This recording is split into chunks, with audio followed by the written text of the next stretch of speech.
Next speaker is Patty S., followed by, I think, maybe Mark Sauter. And Mr. Chair, can we ask the speaker to spell her last name? My name is Patty Solomon. My dad was Sid Solomon III, and my grandfather was Sid Solomon Jr., who brought NHL hockey to St. Louis in 1967, specifically your St. Louis Blues. Over the next decade, our family owned the team and helped to begin an exceptional bond, a unified gathering spot for our community at the old barn on Oakland Avenue. When the team came to St. Louis, there was one ice rink in the city, Winterland, and the Blues began to introduce the game to the youth of St. Louis. What has happened to grow the game over the last 50 years is quite exceptional. Watching the game and our region's youth emerge as some of the best players in the world would have thrilled my dad and my grandfather, and I really do think of that often. But the most important thing is what the game means to those of us who are fortunate to benefit from the gift of my dad and my grandfather. The joy I see the game bringing to my neighbors, friends, people of all ages, the difference it's made in lives. That's what it's all about.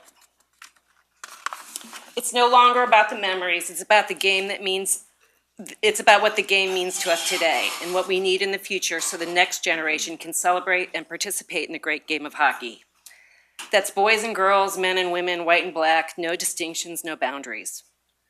Over the last year, I've reconnected with the Blues and its ownership, people who love St. Louis. I've seen the deep personal commitment that this group of 16 civically minded St. Louisans has made to secure the game's future in our community. I'm amazed at their passion. I commend and applaud them. Unfortunately, we're not here tonight to thank them for their commitment to St. Louis. We're here tonight because of politics, and I just think that's so wrong. Let's for a moment remember how it was more than 50 years ago. We did things because we believed in community, family, and personal commitment. These are the values that made the St. Louis Blues a reality. And these same values will make this project a winner for St. Louis for generations to come. Thank you. Thanks. The next speaker, I think, is either Mark or Nick Salter, followed by William DeWitt III.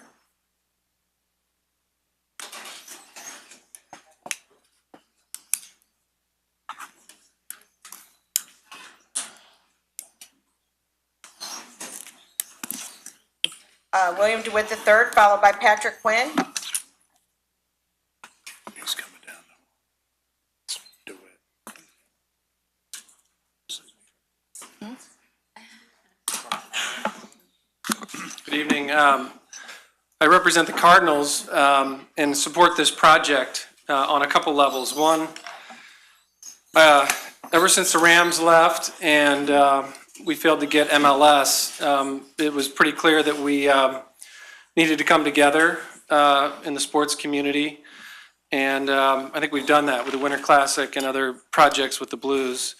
We're different businesses, but we have the same goal in mind, and that's to further St. Louis sports. And the Blues need this facility. They need it fast. And I hope the approval will be forthcoming. Everything that's good for the Blues is good for the Cardinals, and vice versa. We're very supportive of all of their efforts, and I think the way we've come together has been something that other cities have looked to and are looking to emulate. Two, I come at my support as a hockey parent. Both my kids play. And the lack of ice is glaring and very inconvenient. But also, more importantly, we've done a lot of research in baseball on what creates fans. And what we've found is that fan interest is directly proportional to whether you've participated in that sport as a kid. And participation rates are going down for two reasons. One, specialization. So kids may not play two sports, they'll just play one. I can't do anything about that. The other reason it's going down is because of this. I hate to say it, because I use it, I love it, it makes my life more efficient, but this is actually taking up more time of kids than TV used to. So the combination between TV and phone use is exceeding what it used to be just with TV. And guess what's suffering? Youth sports. When kids are playing hockey, they're not touching their phones. I think my daughter brought a phone on the rink one time and took a call, but that was a rare situation and very comical. But in all seriousness, as a parent, we need these sheets. It's great for the kids. And finally, as a player, I think we're forgetting this is going to be fun. This is going to be something that people enjoy. I know I will enjoy it.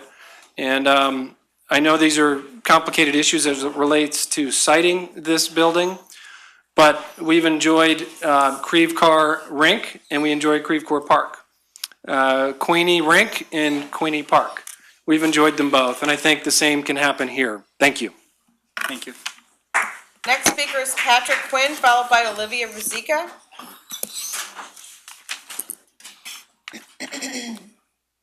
Good evening, Mr. County Executive, Mr. Chairman, and other members of the council. I appreciate the opportunity to speak with you this evening, and unfortunately, I'm not going to talk to you about the Legacy Ice Center. We're going to do that tomorrow. Tonight, we're going to talk about why I'm the volunteer chair of the Legacy Ice Foundation. Back in the back of the room is a young man. Hey, 6, Quinn, stand up. Turn around. Turn around. That number on his back came from me. I noticed somebody in the room tonight who's the reason why I wear number 6. He's back over this shoulder. And I'm up here tonight because I saw what it takes to be a good person who gets rewarded for working hard. You asked me to make my parents proud tonight? Guess who's in the audience tonight? My parents and a lot of other people. And you know why they're here? Because they see that this is about community. I was the small, scrawny kid that got picked on all through school. Hockey was my escape. You know why? Nobody else could do it. So when the bullies came out to the little public session, guess what the little scrawny kid did? Skated circles around him and embarrassed the living daylights out of him. I stand before you tonight because of what this sport did for me. The same way that birding, jogging, canoeing, or any other recreational activity develops the total human being. That is what this is about. I have given up the last 15 months of my life to advance something for our community. I love this town. I keep coming back to it, and it's getting smaller and getting laughed at and becoming the laughing stock of the Midwest. People don't even want to come here to do hockey anymore. My daughter, who unfortunately is out working tonight, was part of the First Lady Blues AAA program. We were gone every other weekend for years. Chicago people, oh, we're not coming to your rinks.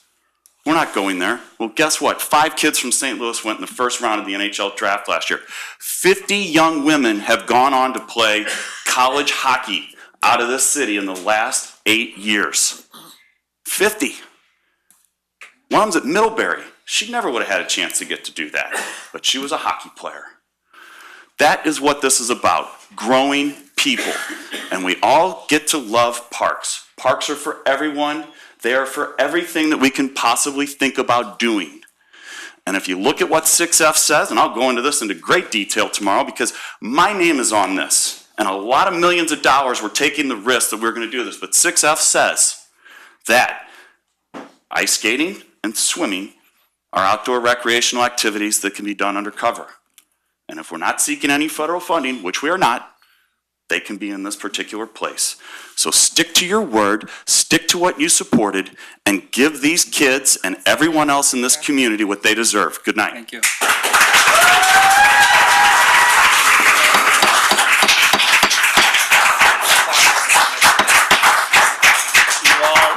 You all did a great job up until that point in restraining yourselves, and I know it's difficult.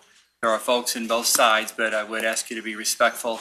The council will be much more persuaded by the speakers than activities of the audience. Thank you. Next speaker is Olivia Ruzicka, followed by Trinity Heilman.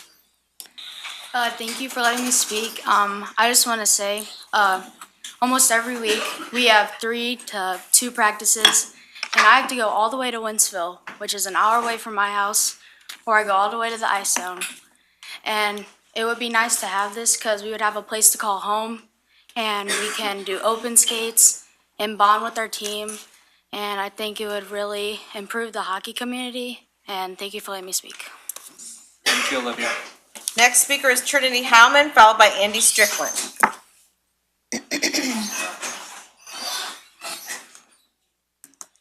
Hello, everybody. I'm Trinity, and let me just start off by saying hockey is my thing. It's my escape, just as everyone else who is fighting for this part. They take a jog, they walk around, whatever. That's what they do. What I do, I play ice hockey. That's all I do. And this is why I'm here. We deserve this. You know how many girls in my organization were excited whenever we heard we were getting an ice rink? That's a big step, especially for the Lady Cyclones. That's all I have to say. Thank you. Thanks. Next speaker is you. Andy Strickland, followed by Michael Quinn. Andy Strickland? Then Michael Quinn, followed by Matt Sauter.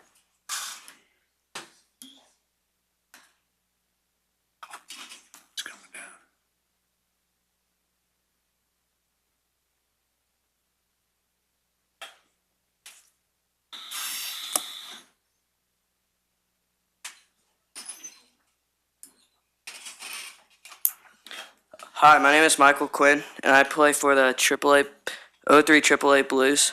I began skating at 3 years old, and I started hockey when I was 4. Hockey has taught me discipline, teamwork, and much more. Behind me tonight are my teammates and other hockey players who have found hockey to shape their lives the same way it has shaped mine. We want to see opportunity continue to be a part of St. Louis community and for it to continue to grow. The rink development is essential to the future growth of hockey. At the same time, with the closure of the Chesterfield ice rink, there has been a shortage of ice for not only my team, but many other teams as well. We all need the ice to develop as hockey players and teams.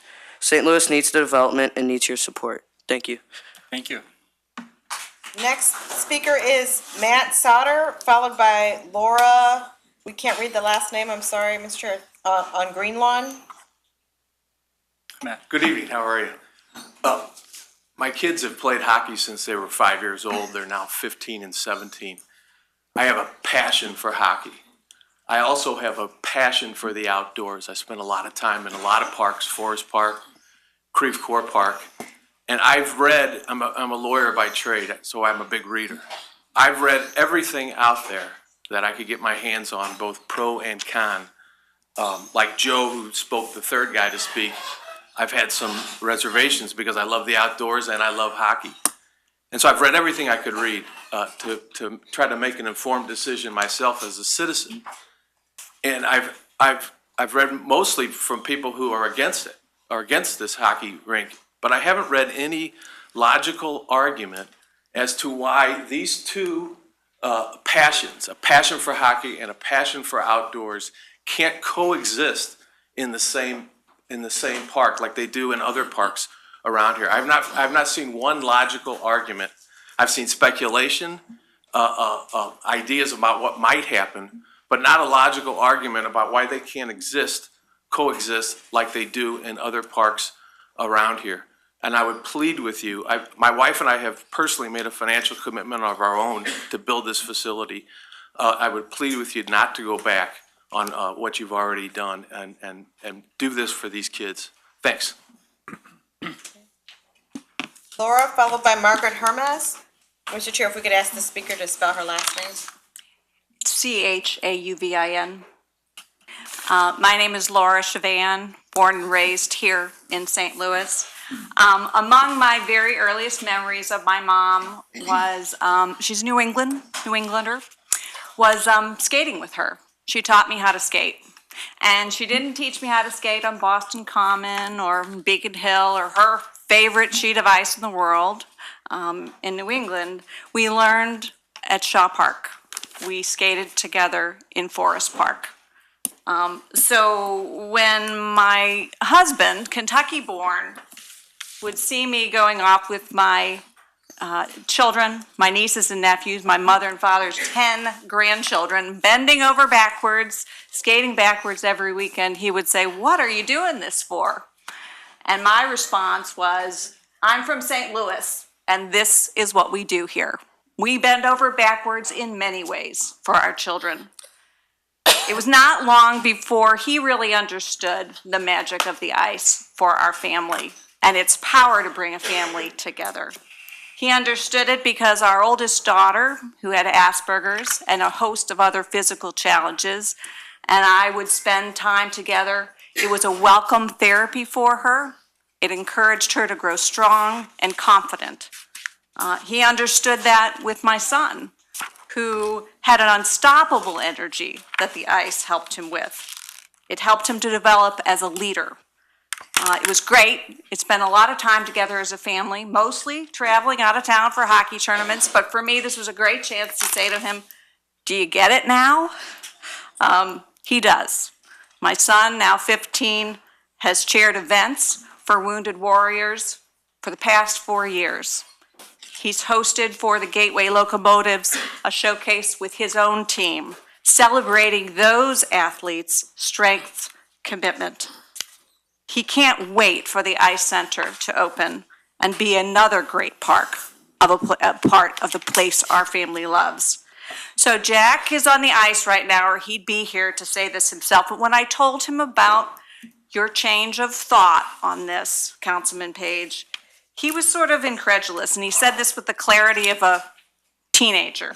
He said, Mom, if I took a test with the expectation that before that test, I was to prepare to my best ability, and if I then went on social media and had people pressuring me to change my mind, to go back and change the answers, I would have to say I wouldn't think very much of myself, and I wouldn't feel badly if people felt the same way.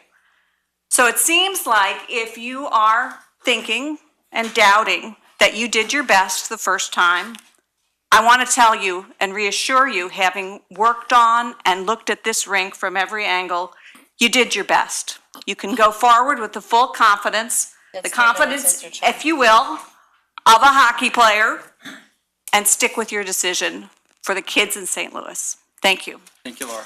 Next speaker is Margaret Hermos, followed by Randy Phillips.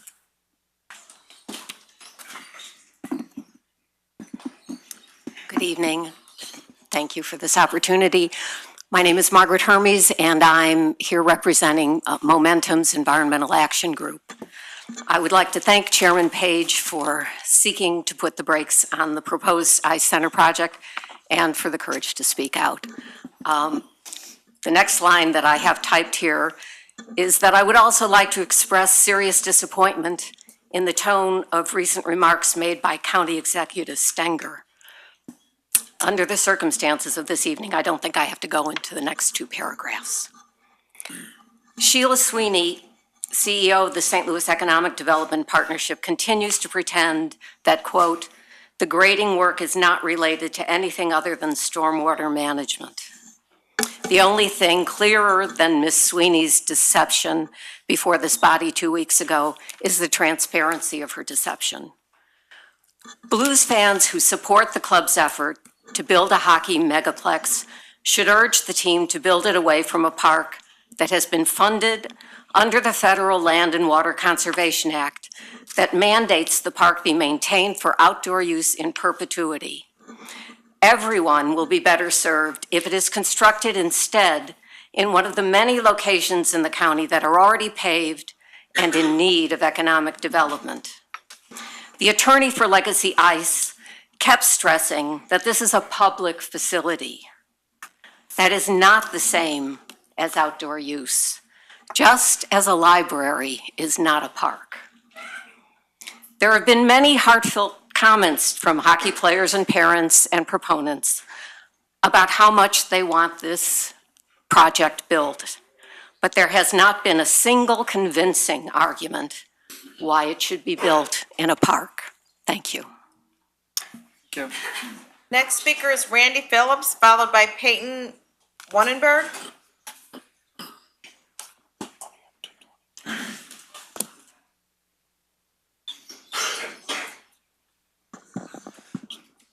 Council members, Chairman, thank you. Randy. I grew up in Chesterfield. I grew up skating, grew up utilizing Creve Coeur Park, the lake, sailing out there, biking, different events out there. And, hockey has always been a part of our family. Figure skating has been a part of our family for a long time. And now I've got kids of my own, both who are on two very unique teams to St. Louis. My daughter plays for the St. Louis Lady Cyclones, and my son plays for the St. Louis Special Blues hockey team.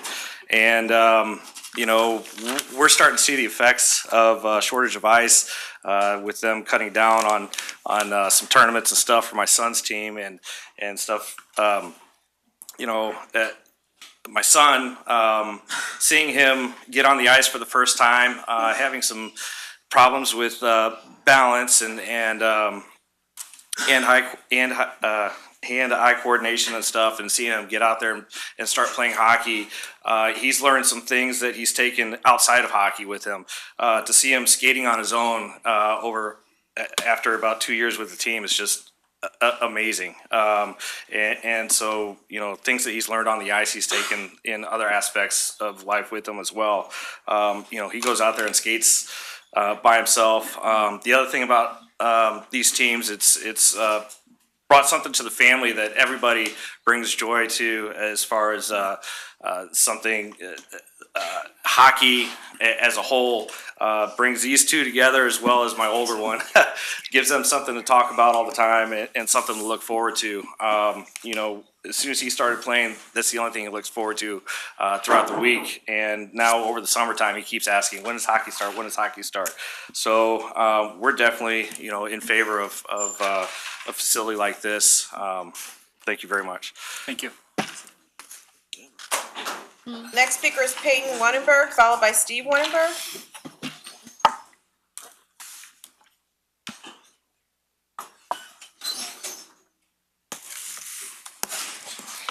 Hello, I'm Peyton Winberg, and I'm here representing the St. Louis Lady Cyclones. My sister started playing hockey 3 years ago with the Cyclones, and then in 2016, I followed along. It's been hard for us to know when we can do stuff and when we can't, because unlike other sports, when you know when your practice dates are, you don't with our team, because we don't have a home, so we don't know when our practices are going to be, what day, and what time. This rink would mean a lot to us because we would have a home for our club, we would have a locker room for girls, and we would have time, and we would know when our stuff will be, and then it will help a lot of other teams too that don't have homes. And it'll be fun.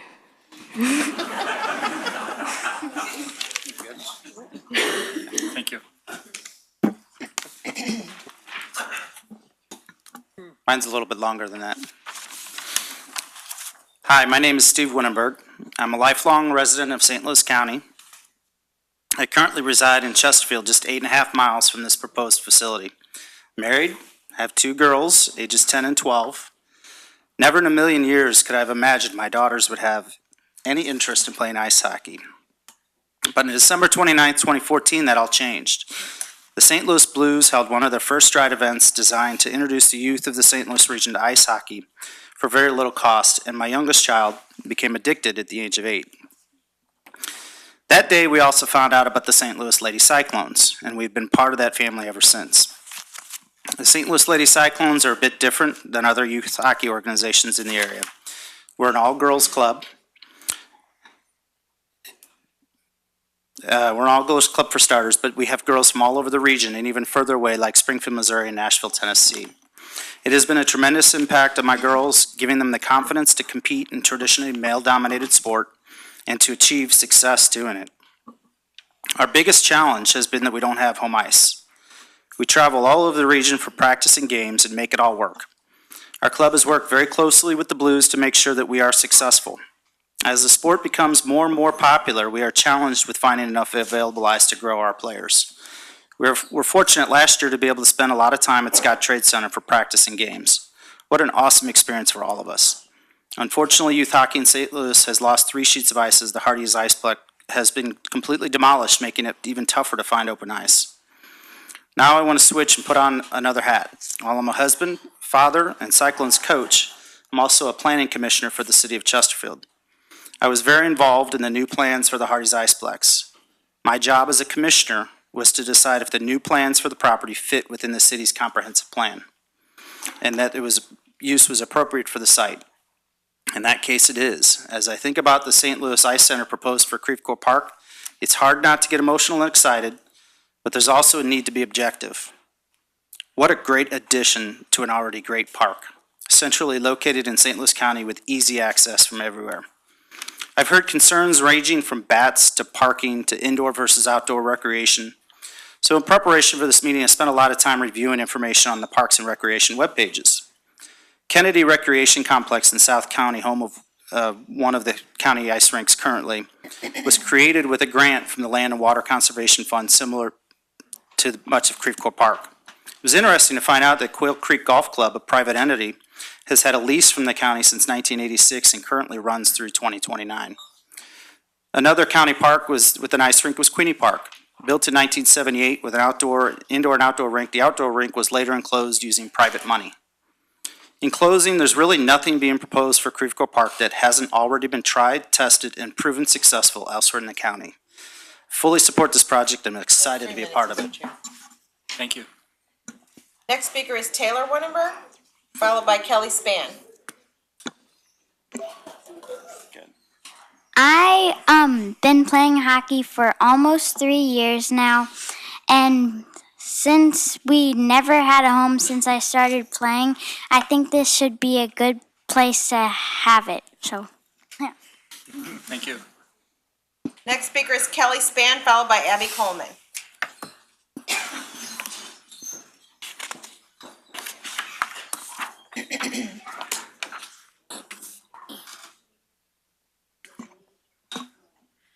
As a person who uses Creve Coeur Park and ice rinks, I have researched this project pretty extensively and as such, you have my full support for the Ice Center. I understand there are some disagreements among the council members. I hope that you can, for those of you who are disagreeing, that you can take a moment to put aside your differences and come to the same conclusion that this project needs all of your support. As a mother and a wife of hockey players, I can't possibly express how needed this ice rink is. However, I have not let my own personal need and my family's needs sway my decision on whether it should be in Creve Coeur Park or not. In making my decision, I did a lot of research too. I came along a lot of concerns that I also had. The difference is I asked the right people for the right answers versus just going off of social media and getting the wrong answers or misinterpretation. One of the big ones was profit. In fact, I heard him chanting out there, parks are not for profit or something like that. It's important to clarify that ice rinks don't make money. There's a reason why people don't invest in them, is because they don't make money. Everyone assumes they're a facility that is for profit. I did too, even as a person who used the ice rinks. I assumed whoever owned it was actually making money. It's not true. Without the support of the county, it's almost impossible. In fact, sorry, my notes are.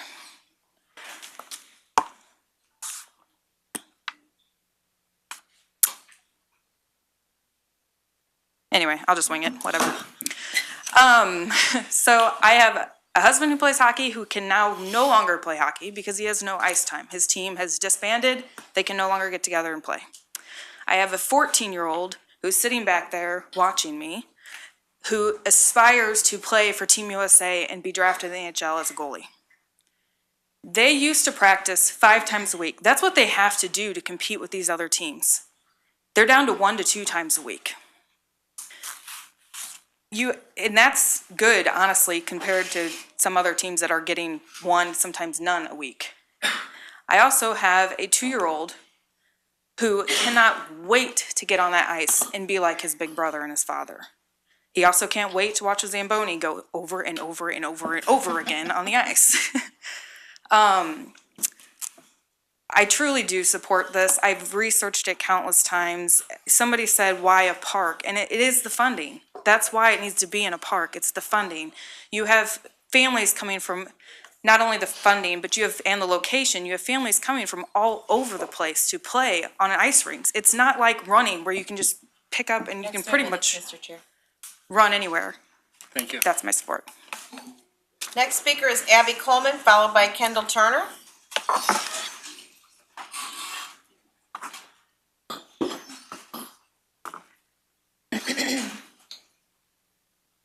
Hello, my name is Abigail Coleman. I play ice hockey for the St. Louis Lady Cyclones. I play hockey because it is fun and it challenges me.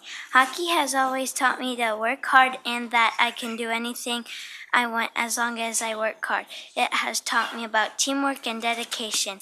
I have been able to meet so many girls like me, girls that love hockey.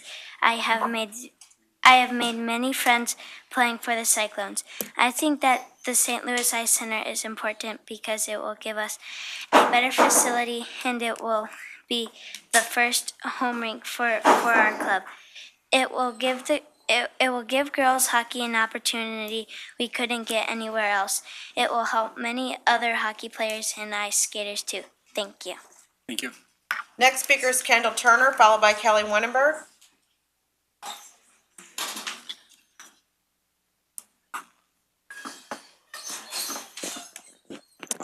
Hi, I'm Kendall Turner. I love playing hockey. I've played it for about 7 years now, and I'm with the Cyclones, and I think this would be a great opportunity for our hockey league. Thank you. Thanks. Next speaker is Kelly Winenberg, followed by Robbie Kirch. Hello, thank you for all you do for the county. My husband and daughters were up here earlier, 11 letters in the name, Winenberg. I am not a hockey player. I like ice skating. I'm a native of St. Louis County. And I don't want to talk about hockey or parks, but I do want to tell you one thing. This weekend, I couldn't watch a concert of Lionel Richie and Mariah Carey because why? They canceled St. Louis. So I had to drive down I-70. You've heard other people talk about, well, tournaments are going to Chicago. We have to go to Wisconsin. But let's talk about our county, our city, how the media portrays us. And I worked for the nation's 5th largest bank when I'm not being a hockey Uber driver.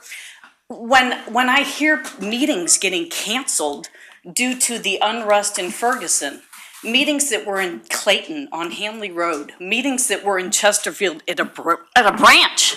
And I'm on the phone with these people in Utah saying, wait a second, they canceled your meeting? Well, Kelly, don't you watch the news? Are you okay? Are you safe? And I'm not trying to say the media is slanted, but sometimes when you watch just the news from a national standpoint, that is what leads you to this. So when I hightailed it down I-70, I want to tell you what Lionel Richie said. He is a legend, and he is not one of these performers that takes a podium and makes it political. And when I was driving home from that concert with my friend who hosted me, I looked at her and I said, how refreshing was that? She and I are like opposite ends politically, but in that room that evening, after probably 30 songs, and he never was political, he basically indirectly said, I am now about to sing a song that I co-wrote with Michael Jackson, who today is his birthday, God rest his soul. We Are the World. Well, that was written for USA for Africa. That was written for famine. But in today's world, it's more or less, and Peyton and Taylor sing it. They don't even know who Michael Jackson really was, except through me. When you hear the words of that song, it's people coming together.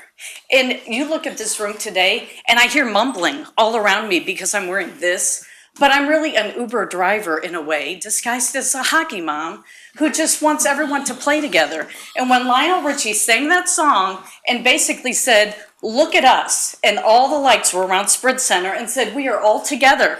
We are black, white, Asian, whatever shade of skin, yet we're singing songs and we're not fighting and we're not saying, ooh, look at you and oh, you're different from me. We are just together and being happy. That is my vision. Why can we not be just happy? And whoever spoke earlier, thank you for bringing that up. I'm in sales, so I want to know, what is your sales pitch? Why? That's 3 minutes, Mr. Dig at my heart. Why do you need this, hockey people? Give me something convincing. The convincing thing is you wrap up definitely the for us, money. please? We need the funding. Thank you. So we want to play together with the park people. Thank So you. please just play together as one. Next speaker is Robbie Kirch, followed by Bobby Plager.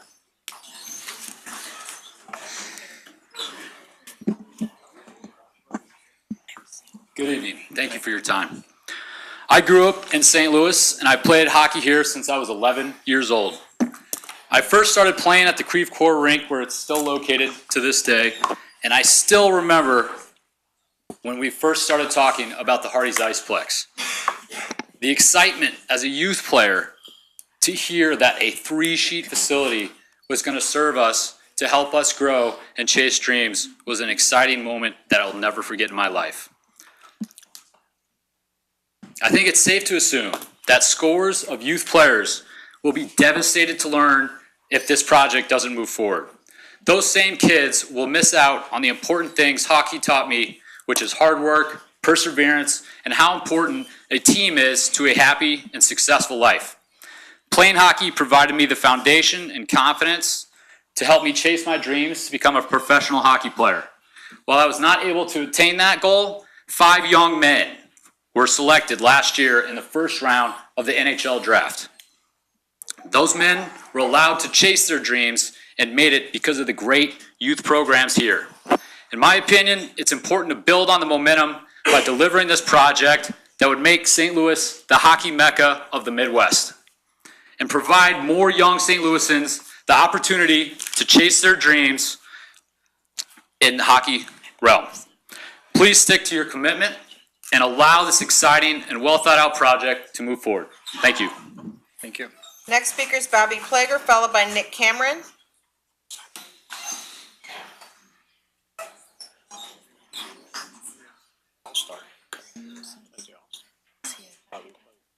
Thank you. Well, it's a pleasure to be here and listening to all the people that have gone before me here.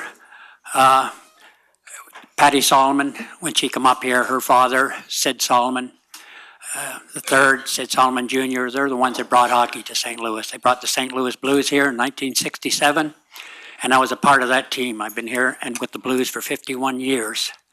I hear people talking here how they live in Maryland Heights. I lived in Maryland Heights. My brother's wife lives there. 2 of his children still live there. How they used to go out and play out in the street hockey, with a tennis ball. Well, my brother and myself, we were right in the middle of that. We played hockey with them with a tennis ball in the streets, because there was only one rink here in St. Louis at the time, was Winterland. Winterland was the rink that the St. Louis Blues, it was our practice rink. We used to dress at the arena, carry our skates, go out there and practice, because there was no other ice facilities. No kids played minor hockey then. We had the first hockey school in St. Louis in 1970 at Winterland. Kids that had never played, we had 200 and some kids showed up to play hockey. What you see now here in St. Louis with the minor league hockey, what is going on here, it's unbelievable. We have over 50 players, or close to 50 players, that have played for the St. Louis Blues, most of them from Canada, that make their homes here. They've all been involved in the minor league hockey with these kids, helping out, coaching. But right now, you see what's going on here. I am so proud when I see, and you go somewhere, and there's a kid from St. Louis, a young boy, playing in the National Hockey League. You talk about the 5 that have been drafted in the last year, in 1 year, 5 in the first round. There are close to 14 kids from St. Louis that play in the National Hockey League. When I was here, we had 1 indoor rink. Now we got rinks. We got more kids playing in the National Hockey League. The kids from St. Louis, how proud this city should be. Because if you watch the baseball here, that World Baseball, where teams from Japan, Korea, from all over the world play, that's televised, we have that in Canada. It's in Quebec. The team from St. Louis, these teams come in from all over the world, from Russia, Czechoslovakia, Finland. A few years ago, St. Louis won that tournament. And that's kids from all over the world. These are what our kids have done. They need ice time. We need to give them some ice time. And the rink that's being built, with our alumni here, we have close to 50, what I said, our alumni, we're looking for a place to play. We've lost our rink. And what the alumni does here, and Kelly Chase and players like that, we raised our alumni millions of dollars here for charities, for kids hockey. And we do it by our hockey team playing. We play charity games, we do this. We need a building to play in too, call our home. The girls that are up here playing, unbelievable. We have more players from St. Louis playing Division I college because of the programs we have here starting off. We have more kids from St. Louis playing junior hockey, kids playing in the U.S. Junior League, college kids, girls playing from St. Louis that plays our program, went through there. And this is a park thing. Well, we trained at Creve Coeur Park. That's where we played, Creve Coeur Park. We had a practice rink there too for a while. Queenie Park. We played at Queenie Park, so Thank you. park is family. Okay. Yeah, I could talk for a long time, but we need for the kids here. This is the greatest. Thank you. Thank you. Thank you.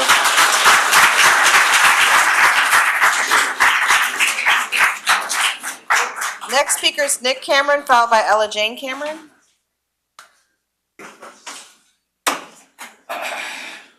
Well, I don't know how you follow Bobby Plager, but we're gonna try. Hi, we're the Camerons. We recently joined the St. Louis Cyclones lady team. Our daughter's in the 6U team, first year, and we're very excited and we're here to support her in having her own home. And she wanted to come tonight to say something to the decision makers. When I went to my first Frozen Four, I wanted to do hockey again, even though I took a break first for soccer. She's talking about the women's Frozen Four, of course. Thank you very much. Thank you. Thank you. Next speaker is Kathleen Dolson, followed by Arlene Sandler.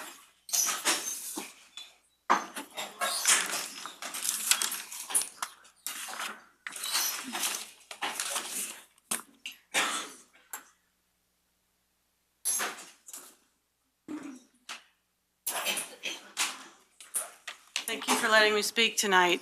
I love hockey. I grew up in Michigan. I grew up in Detroit. How could I not love hockey? I grew up playing hockey. I grew up ice skating. I still ice skate. My 3 boys all ice skate. Ice skating is a good thing. We skate at Steinberg Rink. It's a good park, a good ice skating rink in Forest Park. It is not what is going to be built by any means in Creve Coeur Park. Ice skating and hockey are not the problem. Just because we're all wearing green doesn't mean we don't love hockey. I get it, all these people, they come out, the Blues brought all these people out of the cracks to come support their sport. That's great, they're very passionate. Even the kids, nice little sweep factor there, you know, having the kids talk, but we're not against hockey. Okay, I don't know that many people that play hockey in St. Louis. I know a lot of people. I've been here 27 years. I know one family that plays hockey. So I believe it's a very small percentage of the population. But in all of these people coming here tonight, not one of them has given me a compelling reason why it should be in Creve Coeur Park. It's not in any way an outdoor use facility. And I also don't understand why they're all complaining about no ice time. Why did Chesterfield close? It doesn't make any sense to me. If they had rinks there and they closed, there must have been a problem that it just doesn't make any sense. So, I mean, there's rinks and maybe we need rinks. We don't need a rink in Creve Coeur Park. The other parks that have rinks are different parks. They're not the oldest state county park in with the only natural lake in St. Louis County. There's all this talk of bringing people to St. Louis for all these tournaments. That's great. Guess what? There's no public transportation to Creve Coeur Park, so it's going to increase all the traffic. Yes, it will ruin the park for all of us who use the park. We love Creve Coeur Park. We don't need more traffic in Creve Coeur Park. So this facility, while it would be great for St. Louis, should not be in Creve Coeur Park. I appreciate the proposal to halt the bulldozing. Nobody should be working on a project that's not been approved. It hasn't gone through the NPS for approval. Why are they working on it? We all know it's not for stormwater management. Thank you. Next speaker is Arlene Sandler. Arlene Sandler. Excuse me for a minute. We're going to hear from both sides, and it will slow us down, and it takes away from the speakers if the audience participates when someone else is speaking. Thank you. Arlene Sandler, followed by Adam Trunco. My name is Arlene Sandler, and I've been a park lover in St. Louis County for more than 50 years.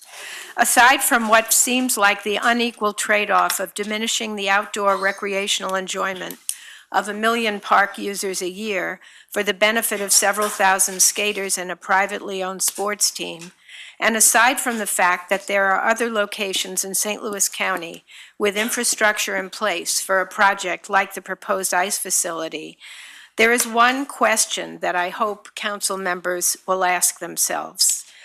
Everyone has seen the devastation in Texas in the media this week.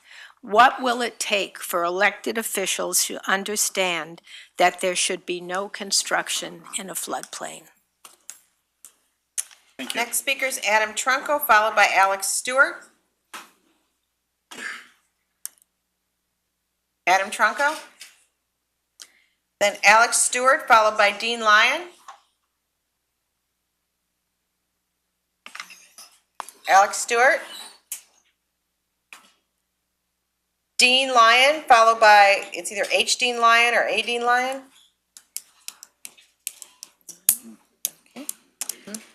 Then Butch Egan, followed by Daniel Haynes.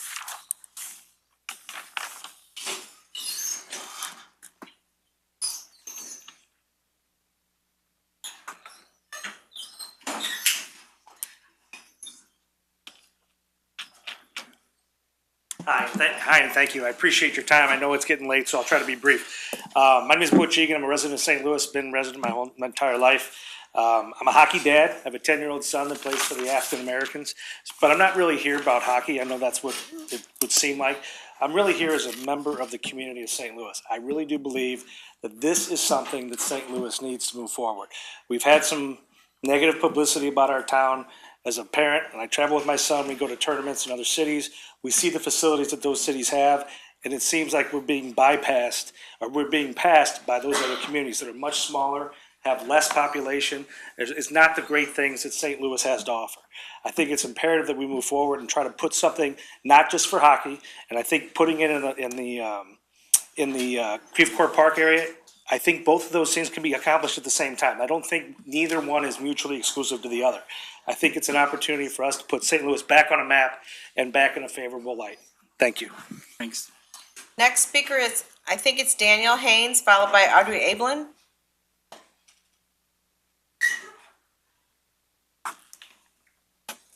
Thank you. I'm Dean.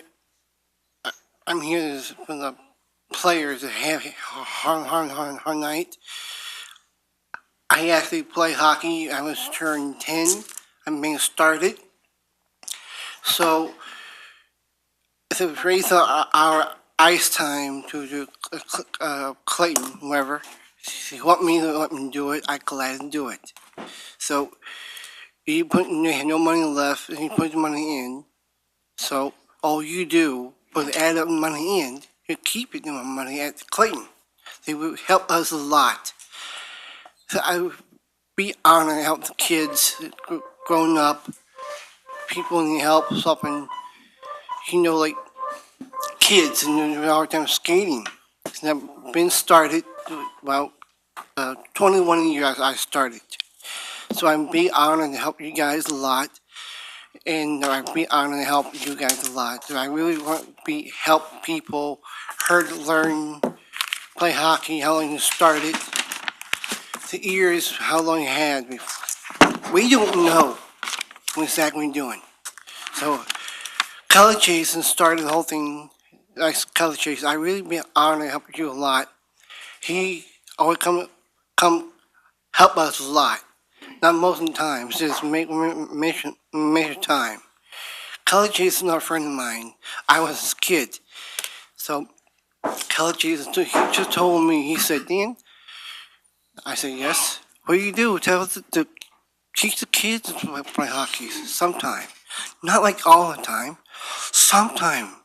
So you go to Canada, Baltimore, whatever you want to go to. I love Canada. I do. I play Canada the rest of my life. I should turn 33, 8005 Blues Avenue. So I'd be honored to help them a lot. And thank you over here tonight. And I'd be honored to help you a lot. Most people does. And thank you for everybody who's here tonight. Thank you. Thank you, Daniel. Let's take this moment to silence the cell phones. Thank you. Next speaker is Audrey Ablin, followed by Scott Ablin. Hello, my name is Audrey Ablin, and I'm here to say I fully support the building of a new ice complex. We really need the ice. It's gotten so bad that I have to wake up at 4:30 on a school day just so I can go practice. Thank you for your time. Thank you. Hi, my name's Scott Ablin, and I'll keep this short because this is a high school nightmare for me right now. The Blues didn't drag me out of a crack to speak tonight.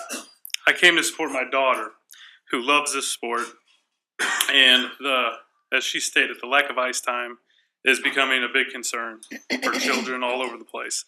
I grew up playing soccer, and she asked for 2 years straight to play hockey, and I'm like, you don't want to play hockey, you don't want to play hockey. And finally she broke me.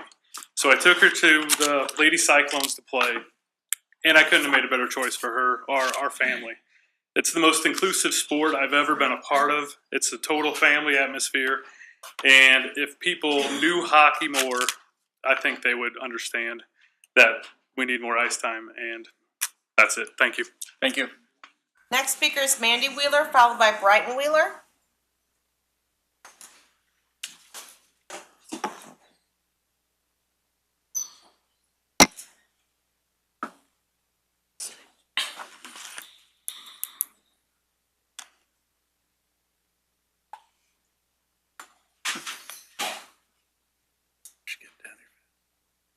Hi, everyone. Hi. Thank you so much for the opportunity. This is actually really exciting. My daughter and I have never done anything like this, so I appreciate your time and can't imagine the tough decisions that you all have to make. I heard someone standing in line outside while we were waiting to come in behind me from the opposing view who said, I understand they play hockey, but they can just go play another sport. And for my daughter, my daughter has tried every sport. I promise you I could name them and list them, but let's not waste that time. This is her sport, and I can't tell you how much, now I'll cry. I go from angry to sad like that. But it has changed her. It has made her a stronger person, and I can't thank this sport enough for that. I want to just comment on the location. I understand, okay, why do we have to build it in a park? But this summer, my daughter also did a rowing camp at Creve Coeur Park. It was the first time we've ever used that park. And it should be something that we can use more often, and this facility would allow us to do that for her sport. Thank you for your time. Hello, I'm Brighton Wheeler, and I do support the building of the ice rink because I think my fellow Cyclones also agree that the locker rooms we use are usually too small for us to all fit in, and they're dirty. We can't use them, and it doesn't work out. Thank you. Next speaker is Nancy Shayer, followed by Mark Koch.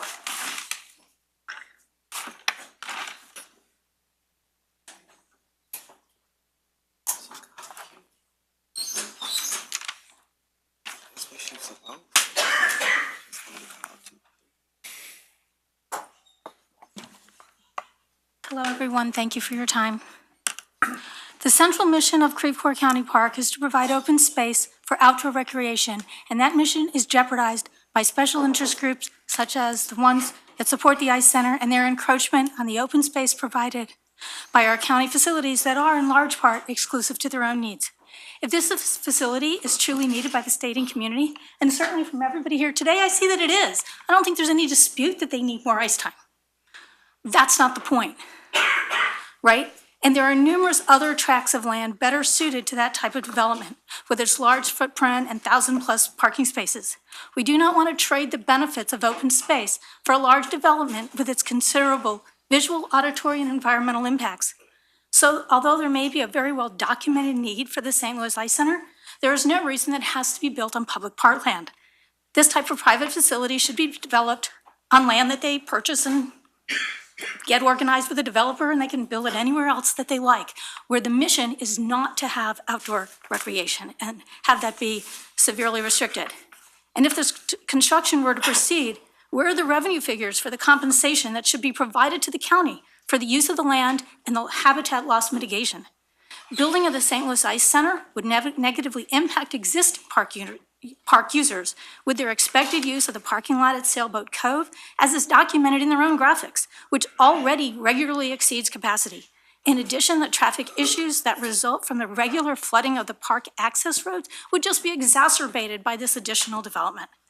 My last point focuses on what seems to me like the underhanded manner of the development to date. Although the permit clearly stated that the grading work was for the St. Louis Ice Center, it was publicized as stormwater work unrelated to the project, which I think at this point has been documented is not the case. We must wait until all the necessary reviews have been completed before impacting the park further for a project that should not and very well may not be approved. And I just really want to reiterate that I think that their need is not in dispute. What's being disputed here is whether or not this is truly an acceptable need, an acceptable use, given the restrictions on the park that exist. And I believe that it is not, and would appreciate your support in keeping the park for the use in which it is documented and restricted for, which is for open outdoor recreation. Thank you. Thank you.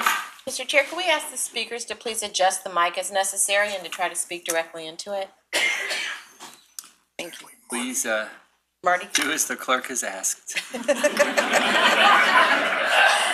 Next speaker is Marty Koch, followed by Ruth Hubner. We want to make sure everybody gets recorded. Good evening. I came in here with 2 points that I'll make very briefly, and then I'd like to respond to a couple of things that were said. First of all, if the complex is owned by St. Louis County and it is then leased to the Legacy Ice people, what happens, who pays the tens of thousands or even millions of dollars it's going to cost to redo the ice packages in the floor when it floods? And I say when it floods very advisedly. That's a question that should be answered. Who's going to pay when it goes underwater again?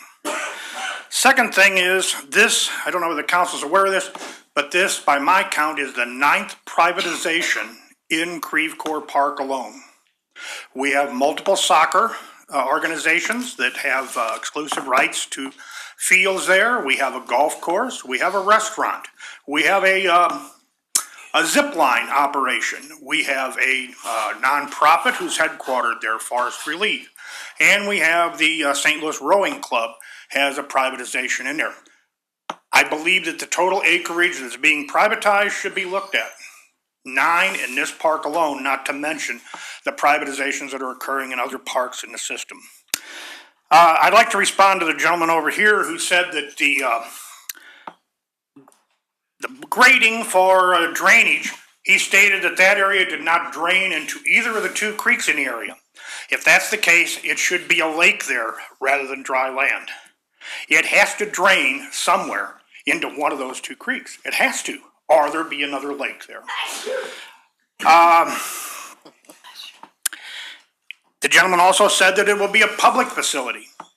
Well, a public facility to me is one that's owned and operated by the Parks Department. This is a private company that will not only stand to gain the benefit of any fees that are charged for rentals and ice skating, but they also apparently have almost a $500,000 a year guarantee from St. Louis County should they come up short and not be able to meet their obligations. I'd also like to say that it's all about location, folks.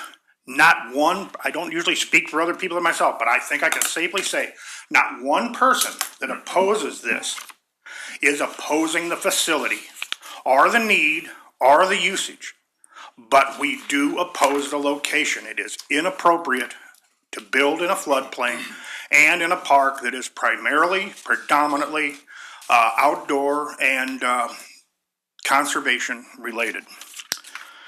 And also, Mr. Chairman, I say this as somebody that voted for the county executive and worked on his campaign. I was really offended by the behavior earlier towards all of us, so thank you. Next speaker is Ruth Hubner, followed by Alicia Lloyd. Thank you very much for the opportunity to speak here tonight.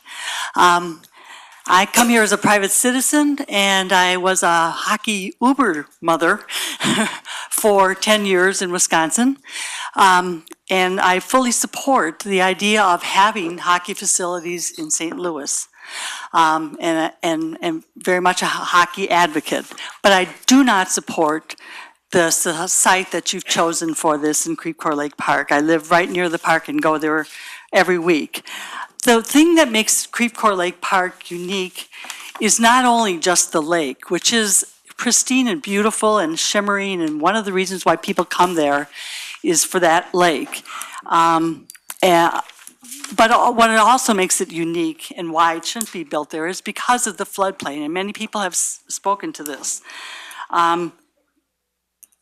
When you talk about replacing wetlands and trees with concrete, and you're going to need additional concrete to build roads into this. The roads right now will not handle the kind of volume you're talking about.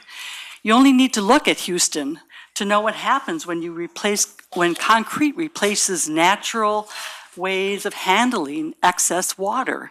And that's what you're doing. It may require a lot more effort and maybe time to develop another site, but I think you're trading some long-term problems with building a very needed and a very useful hockey facility in a floodplain.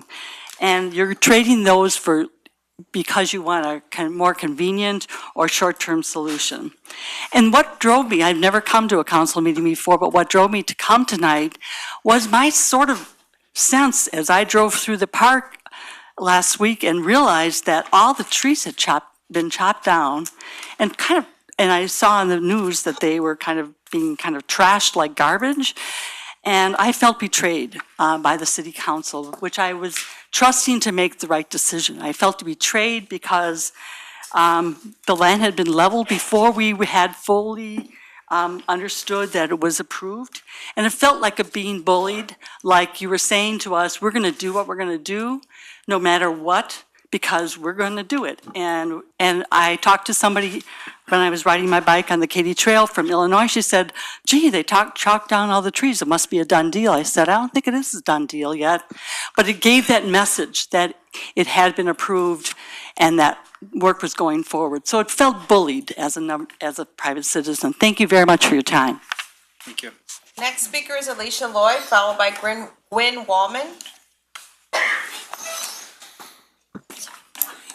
Good evening, Council. My name is Alicia Lloyd. I'm a St. Louis resident, park user, and my family is full of diehard Blues fans who all signed the petition opposing this project. Additionally, I'm here tonight representing the Missouri Coalition for the Environment. We're an organizational member of the Creve Coeur Park Coalition. MCE has a long history of supporting public parks and smart development. We are a member-based organization with a vibrant support base in the St. Louis region, many of whom both support public open space as well as St. Louis sports. There are many folks who would like to see additional hockey recreational access in the region. No one takes issue with that. Our opposition is solely and only related to the location in the park. The public deserves the county to be transparent about its process as it pursues development decisions. Much evidence has come to light that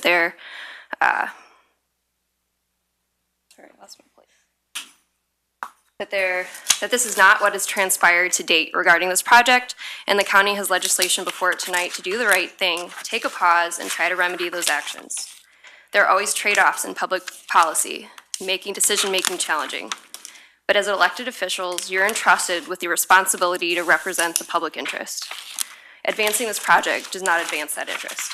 The proposed project area in Creve Coeur Park is federally protected land. Land conversion of 6F property requires mitigation elsewhere of equitable land value. Halting the project in time to look into the extent of the cost to taxpayers is the right choice for the public good. The additional uncertain costs to taxpayers when, if constructed in the Missouri River floodplain, the proposed facility inevitably floods. This is further cause for concern. Many of us have been dismayed by the life loss and devastation in Houston this week.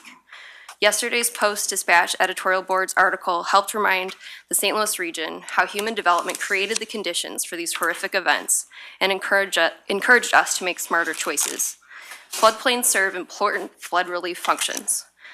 Maintaining land in open green space to absorb floodwaters only makes sense, not just from an environmental perspective, but as responsible public policy to the taxpayers. The exponential increase in impervious surface in Creve Coeur Park, if this proposed complex is constructed, will cause additional flooding throughout the park and surrounding community. Flooding is costly. This project would create an economic and public safety boondoggle for the county and ultimately the citizens and taxpayers. There are a lot of different issues to consider in moving forward with this project. As part of a family of blues fans, as well as a runner who enjoys log runs in Creve Coeur Park, and on behalf of the Missouri Coalition for the Environment, I encourage the county to support Chairman Page's resolution to halt the construction for the project until the county can assess the full scope of detriment to the public interest. Thank you for the opportunity to provide comments on this project with great potential impact to our region. Thank you. Next speaker is Gwen Wallman, followed by Morgan Greenberry.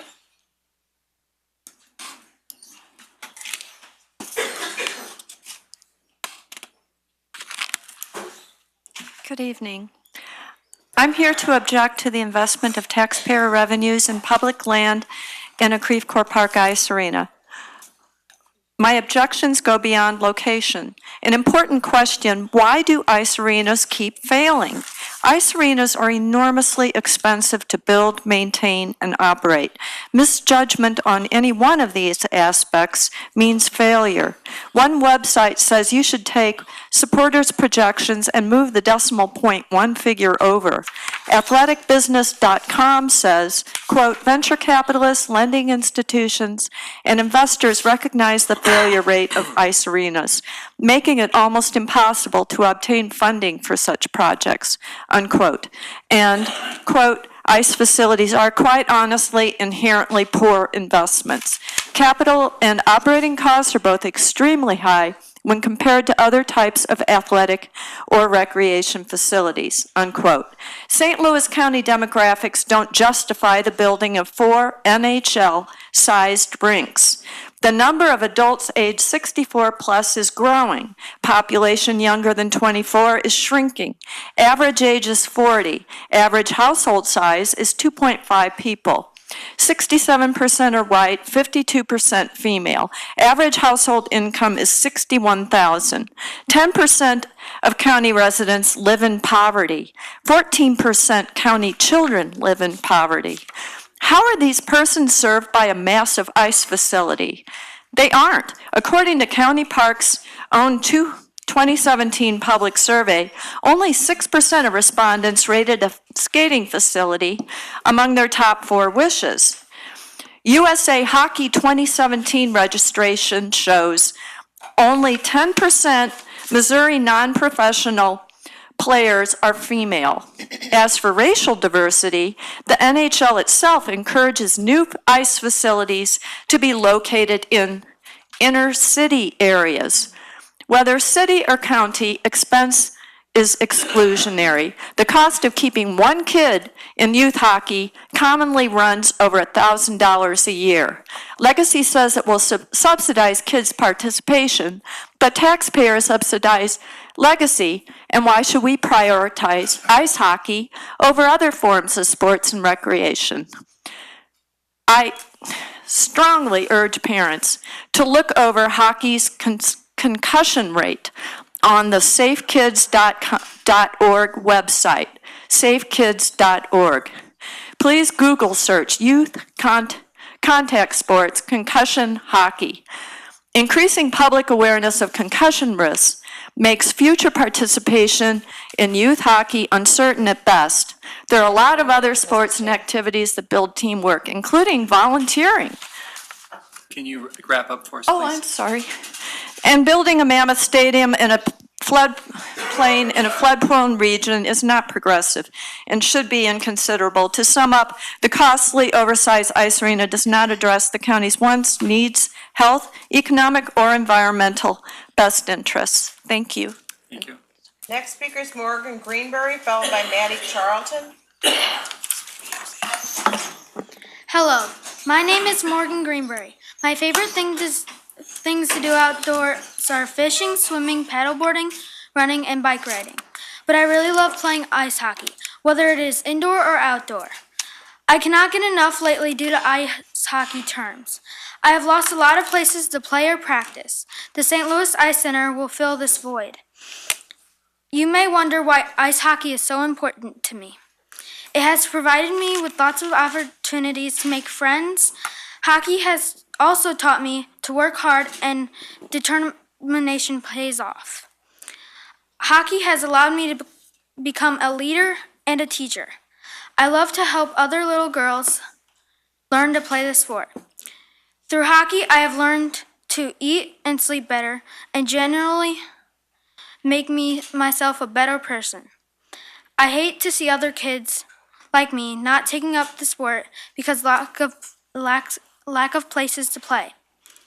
That is why we need your support to build the ice hockey facility. Thank you. Thank you. Next speaker is Maddie Charlton, followed by Sheila Charlton.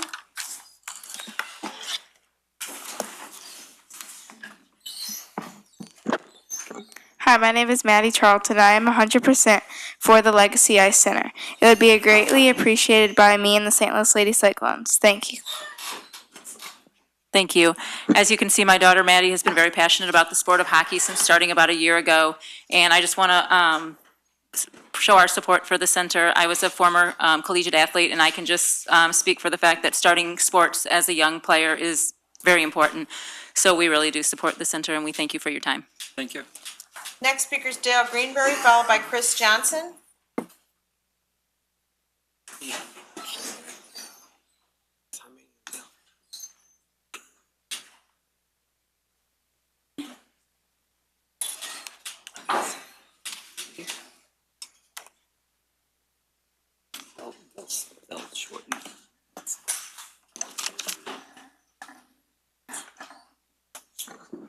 Hello, my name is Dale Greenberry, and I have 3 daughters that play hockey for the St. Louis Lady Cyclones. Some would say that I'm a professional volunteer for the organization. I do pretty much more for the organization than I did when I had a paying job, and I'm very passionate. And the reason why I'm passionate about it is because I've seen what it does for kids in this sport. I've seen what it does for kids that that have had trouble succeeding, that are little kids that basically can't have difficulty finding their place. It helps them with their confidence. It's helped them with they play a sport that boys play. It helps them find out that they're just as good as any other little boy. It helps them with their confidence to tackle things in life and to be a good person. I wanted to address a few of the points. Previous speakers have alluded that the Blues have brought out all these cute little kids, etc. That couldn't be farther from the truth. All these people that you see here for youth hockey are here because they're passionate about this project. They're passionate about the fact that you guys have made a decision, or are looking to backtrack on a decision, and they're upset about it, and that's why they're here. They're not here because the Blues asked them to come out here. I think a lot of people have a bad taste in their mouth regarding the recent developments with the Rams. This council voted unanimously to move this forward, and now, because of political maneuvering, are threatening to reverse their decision. The people keep talking about go somewhere else. What is the compelling argument for the park? It's a perfect fit for a park. The prime use of the park fits well within the other outdoor recreation. It creates more access. Right now, it's creating access for the Great Rivers Greenway that's going right across the Ice Center. The Ice Center is basically incorporated parking for the Great Rivers Greenway. The Ice Center, and it's integrated into its plan. In closing, I hear people talking about numbers and traffic and numbers. It appears that people that support the park are worried that the ice center might actually increase use of the park. That's a preposterous thing. Basically, yes, it's going to increase. It's a park for everyone. It's going to increase the use of the park. That's precisely what it's supposed to do. And it's going to increase the access for the folks that use the park during the summer, because that's going to be the downtime, particularly for the ice center. Frequently during the summer, it's hard to find a place to park in Creve Coeur Park right around the lake. Thank you for your time, and I appreciate the opportunity. Thank you. Next speaker is Chris Johnson, followed by Brandon Wonderly.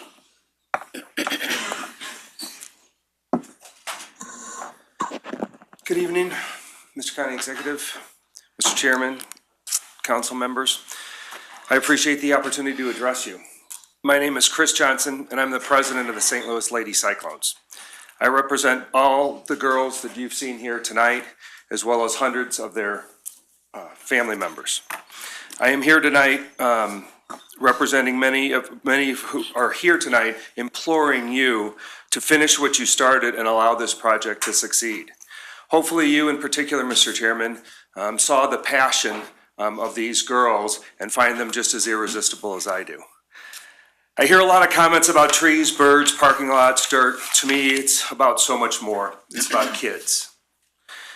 Studies show that children that participate in extracurricular activities such as sports are less likely to become juvenile delinquents, are less likely to experiment with illegal drugs and alcohol, and are more likely to have strong social support systems. The core values of our sport, especially our club, are sportsmanship, respect for yourself, respect for your teammates, officials, opponents, integrity, loyalty, discipline, teamwork, and pursuit of excellence. These attributes stick with children long after the games are over and help them throughout their whole life to become productive members of society. Our club, with the efforts of many, has grown from a handful of girls playing this great sport to hundreds now. We do not have enough ice to fill our current needs, much less the growth of our sport. Not allowing this project to proceed will stymie the growth of girls' youth hockey and eventually contribute to its demise, as we are forced to scramble for ice at undesirable hours before the sun comes up to late nights on weekdays. That kind of schedule creates bad habits and terrible challenges for families. This ice project not only benefits our children and the youth of our area, but businesses as well. There are many teams that travel to St. Louis every weekend to play our teams. These teams bring 16-plus players and family members. They eat, they sleep, they buy gas somewhere. In March of this year, the St. Louis Lady Cyclones hosted an all-girls hockey tournament. We only had 5 weeks to prepare for that. It was a very short notice. We fielded 28 teams. 24 teams were from 8 different states. With teams averaging 16-plus players, I'm sure you can only imagine what the economic impact of bringing in far more than 24 teams to several tournaments, all-girls tournaments a year, will do for St. Louis. This one small tournament that we held sold close to 1,000 hotel room nights alone. The good far outweigh the bad on this project, and the future of thousands of children will be positively affected by this project for decades to come. Please remember this is all about the kids and allow this project to continue as planned. Thank you for your time. Next speaker is Brandon Wonderly, followed by Ellen Comlos.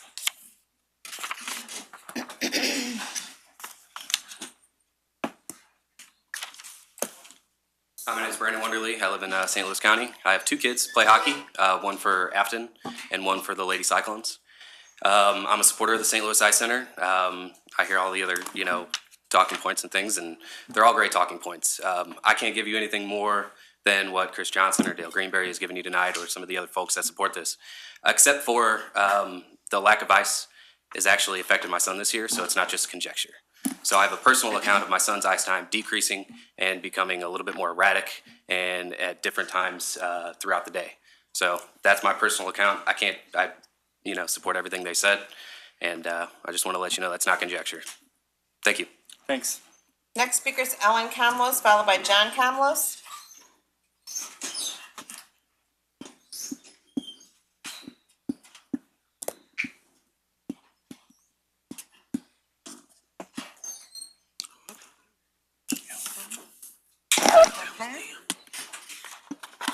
Then we have Donna Kemp, followed by Courtney Kemp. Oh, I'm sorry.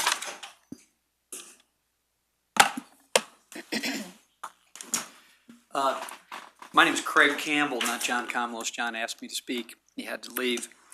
I'm sorry, you have to sign up to speak. We have to stick to that policy or we would be flooded with folks asking for an exception. I appreciate it. Hopefully we can hear from you tomorrow. Thanks. Donna Kemp, followed by Courtney Kemp. Hello. As a proud mother of 3 hockey players and a proud member of the hockey community, I just simply want to ask humbly for your approval. Thank you. Courtney does not want to speak. Keith Zerker, followed by Mitch Leachman.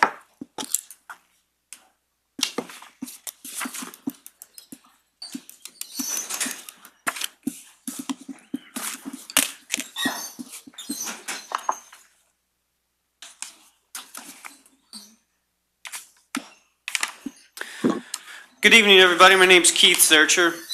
I just got a couple points I want to share with you real quick. I've gone to Creve Coeur Park numerous times. I've gone kayaking, paddleboarding, frisbee golfing, pushed my wife into the lake. A lot of fun times there. So I really love it there, and I'm very much of a supporter of the development.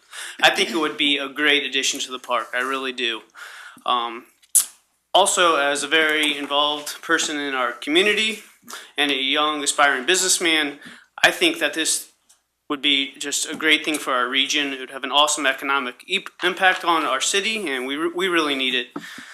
And finally, as an expectant father, I think the idea of having this amazing ice rink in Maryland Heights to be able to take my future daughter and other kids to go skating and play hockey would just be amazing. So I really appreciate your time and consideration. Thanks. Thank you. Next speaker is Mitch Leachman, followed by Anjum Sharif.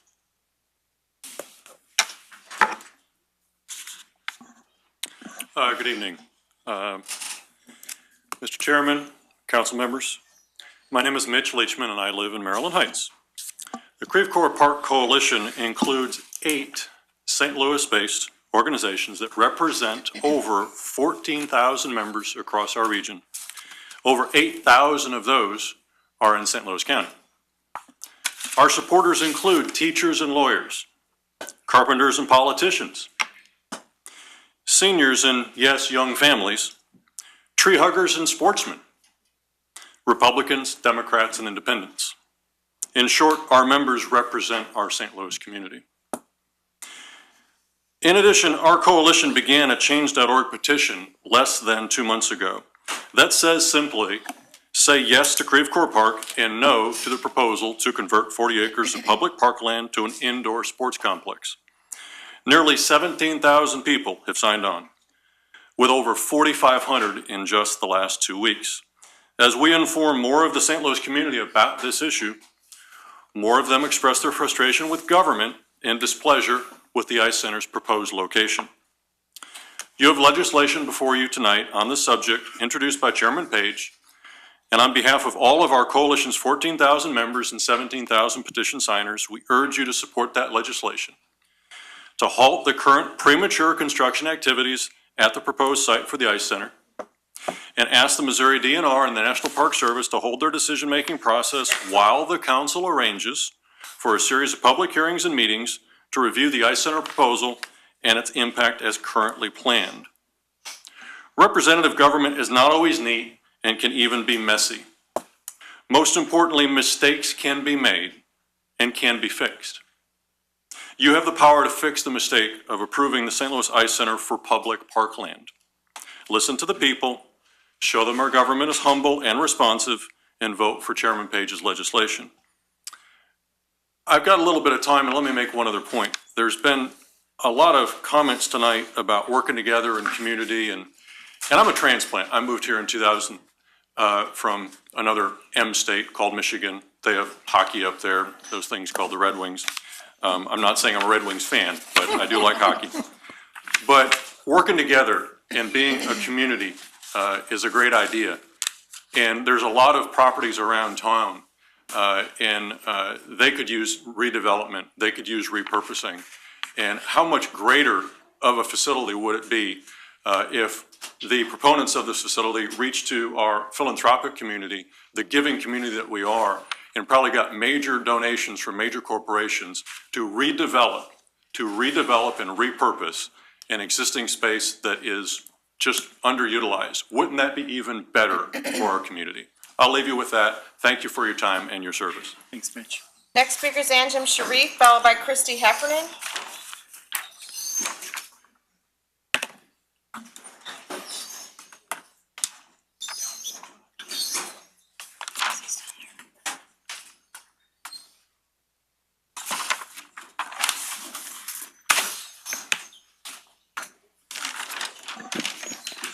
Good evening, everyone. I'm Anjem Sharif. I'm a private citizen in the area. I'm a physician by profession. What makes me concerned about this whole project is that Creve Coeur Lake Park is not just an ordinary park. This is the largest natural lake in Missouri. It's in the St. Louis metropolitan area. If you consider other metropolitan areas, how many of them have something like this? And not only that, how many of them have preserved something like this? Not to knock on other cities in our great country, but I don't know how many of you have been to Dallas lately or some of these other cities. They've grown tremendously, but they've given up all their green space. They don't compare to St. Louis in terms of the natural beauty. Very few cities do, especially for something that's in the top 30 of the metropolitan areas by various metrics. By giving away, not necessarily giving away in an economic sense, by just basically cannibalizing something like Creve Coeur Lake Park, we're basically losing something permanently. It's not like we can decide 5 years from now, well, we don't want this $70 million structure or whatever it ends up costing here. That's not how it works. When you build something like that, you build other things around it too. Perhaps that's the objective some people have in mind around here. I don't know all about all that. I'm not necessarily the children, that they're just innocent hockey players. But my concern here is that we are knowingly doing something that we should not be doing. Prosperity does not come from building in floodplains. We've seen that over and over again. Things built right on the coastline on the East Coast and Florida and other places which just shouldn't have been built there in the first place. And then you see what happens, the billions of dollars in damage later on. But then we have to think about other things. There's a matter of economics that have been brought up into this discussion here. Let's think about economics in a more serious way. Like I said earlier, prosperity does not come from building in floodplains, but then also prosperity doesn't come from building shopping centers, from building stadiums, from building complexes like this. I'm not saying these things should not be built, but that's not where the prosperity comes from. Prosperity is what allows for these things to be built. Okay? When you think about Missouri, we're in the Midwest. And when I talk about prosperity, what am I talking about? I'm not talking about a few thousand or several thousand hotel rooms being filled. I want to talk about real money here. And this is something many of you don't realize.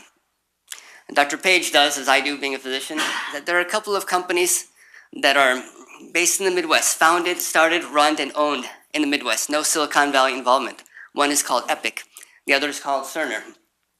They make electronic health records, which all of your patient information is on if you're in Mercy or some of the other systems.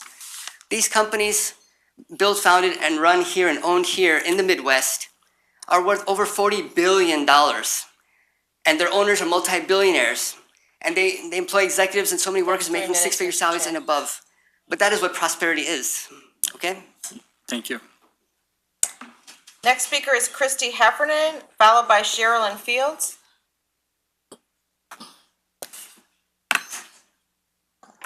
Good evening. My name is Christy Heffernan and I live in Chesterfield.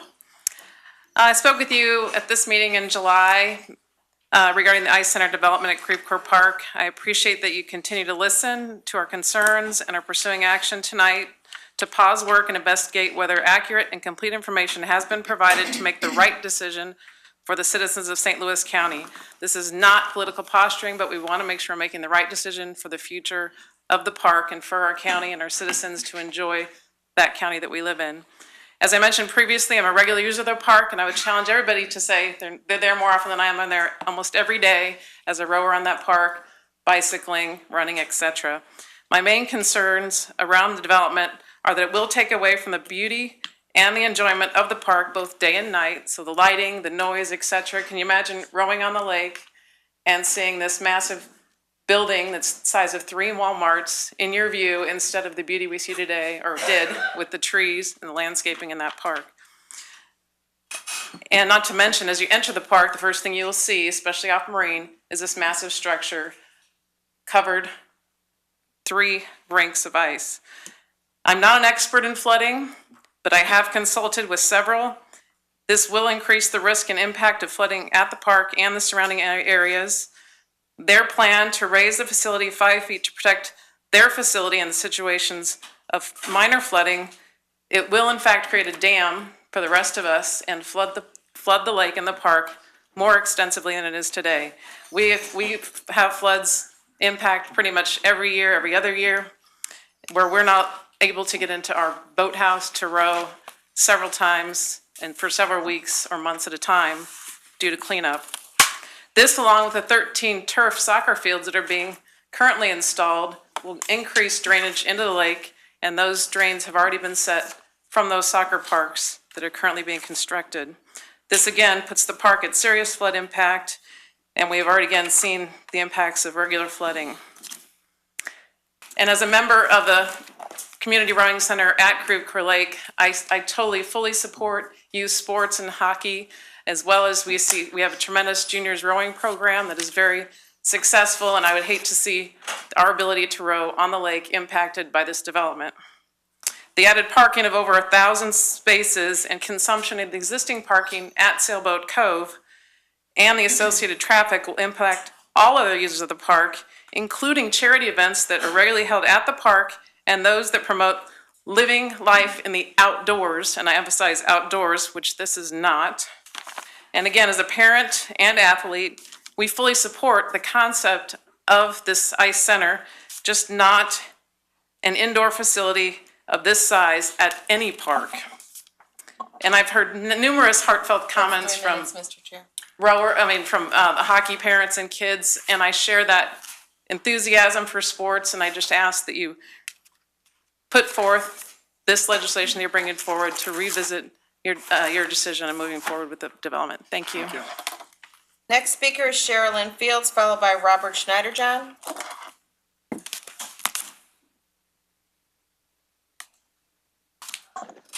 Hi there. I respect all of your attention spans and listening skills tonight. I am a county resident who loves Creve Coeur Park and has grown up walking the trails with my parents.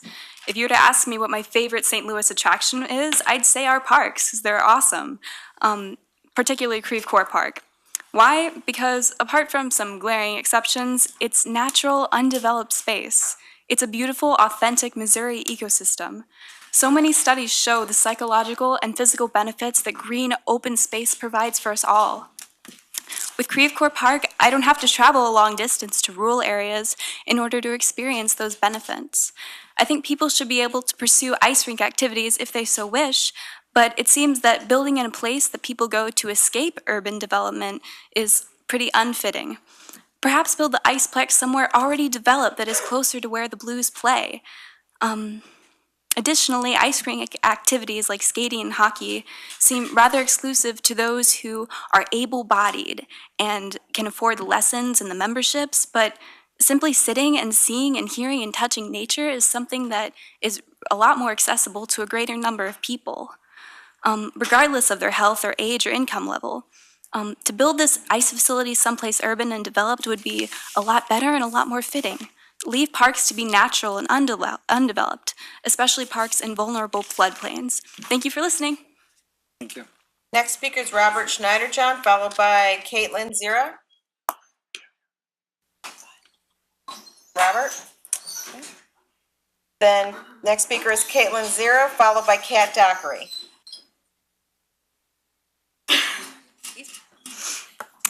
Thank you for this opportunity. My name is Caitlin Zira. I'm a lifelong St. Louis County resident. I live in Green Park, and I'm a lifelong parks user. On August 24th, the St. Louis Post-Dispatch detailed St. Louis County's intent to issue $39.8 million in bonds to finance a $66 million ice hockey complex for the Legacy Ice Foundation, a private organization in Creve Coeur Lake Memorial Park. The project would convert 40 acres of parkland designated for outdoor recreation by the National Park Service Land and Water Conservation Fund into a 254,000 square foot building with a large parking area. Features include 3 indoor sheets of ice, 15,000 square feet for St. Louis Blues offices and lockers, 3,000 square feet for retail, and 13,000 square feet for BJC rehab facilities. The County Parks Master Plan does not support this. Who could believe these qualify as outdoor recreational features? How likely is the National Park Service to see this as a conversion of protected land to unpermitted uses? If so, the county is required to replace this loss with equivalent or greater park acreage, and this will be expensive. Where will St. Louis County find 40 or more acres of parkland, and at what cost to taxpayers? The master plan already shows preliminary estimates exceeding $7 million over the next 5 years in basic improvements to existing parks and facilities. At $450,000 annually, St. Louis County commits to make up in backstop payments on bonds if the Legacy Ice Foundation dips into a debt reserve fund, as stated in the St. Louis Post-Dispatch article. All we residents are left with is a huge tax increase or debt. The Blues have compared this facility to regional existing ice rinks and parks. However, this project is very, very different. This project would be 9 times bigger than Steinberg Ice Rink in Forest Park, the largest outdoor ice rink in our region. The Legacy Ice Complex project also dwarfs the indoor ice rink at Queenie Park. It would be 12 times bigger. The Blues offices and lockers, the retail space, and the BJC rehab facilities at this ice complex total 31,000 square feet. These non-recreational facilities in the complex are bigger than both the Queenie Ice Rink and Steinberg Ice Rink. This project is not at all comparable to these existing ice rinks in public parks. Construction, perhaps illegally, has already begun at Creve Coeur Lake Park without approval. I encourage the council to support the issue stop work order immediately until an examination of the risks and burden on taxpayers is known. This may be a worthy private enterprise for families and kids, for our hockey community, but it doesn't belong on public parkland and doesn't belong in a floodplain. Thank you. Thank you. Next speaker is Kat Dockery, followed by Keith Van Gals. Good evening, my name is Kat Dockery. I'm the Executive Director of the Open Space Council for the St. Louis region. I appreciate you guys hanging in here with us. I know a lot of us are hungry, we haven't had dinner yet. I'm sure you guys are ready for a break too. I just want to clarify a few things. There was one public meeting regarding this. At that public meeting, there was a presentation by Patrick Quinn, and he told us about the project, primarily from what it would do to benefit the ice community, the hockey community, and a little bit about the economics of it. No questions were allowed. None. That's a real problem for those of us who are on the other side. We weren't allowed to go on the record at that point. We weren't allowed to get clarification. There was no information regarding our concerns. This public hearing was also not publicized at the park. It was quietly done, it was pushed through, and it was geared to gather support from the hockey community. I think it's really important that public hearings involve everyone from the public. I think it's really important, even though I stand here tonight opposed to this project, vehemently opposed to this project, I think it's important that the Blues get to speak, that the hockey teams get to speak, that the ice supporters get to speak. I think it's time that we allow the park users and the residents who own St. Louis County parks to speak about this and to be able to ask questions. The Blues stated yesterday that parks are for leisure recreation, and I couldn't agree more. But National Hockey League hockey is not leisure recreation by anyone's definition. More than 10% of this building's square footage is for Blues offices, rehab clinics, locker rooms, retail spaces.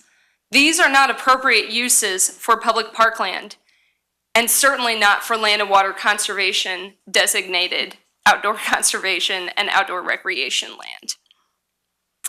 All the points on jobs, economics, and opportunities for kids will still happen if this facility is placed elsewhere. Why does it have to go in Creve Coeur Park? Remember, there won't be any property tax paid. Reasons like this make it attractive for development.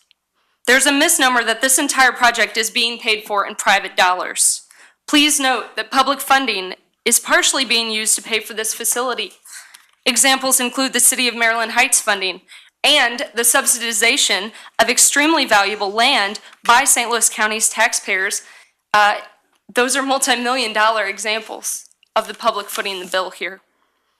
If Ice Legacy can raise what they're saying, $50 million in private funds, why can't they come up with the money to buy private land? I encourage you to support Councilman Page's legislation to put this on pause and to give St. Louis County residents a chance to ask questions and to let their voices be heard. Thank you. Kat. Next speaker is Keith Van Gals, followed by Brandon Knox.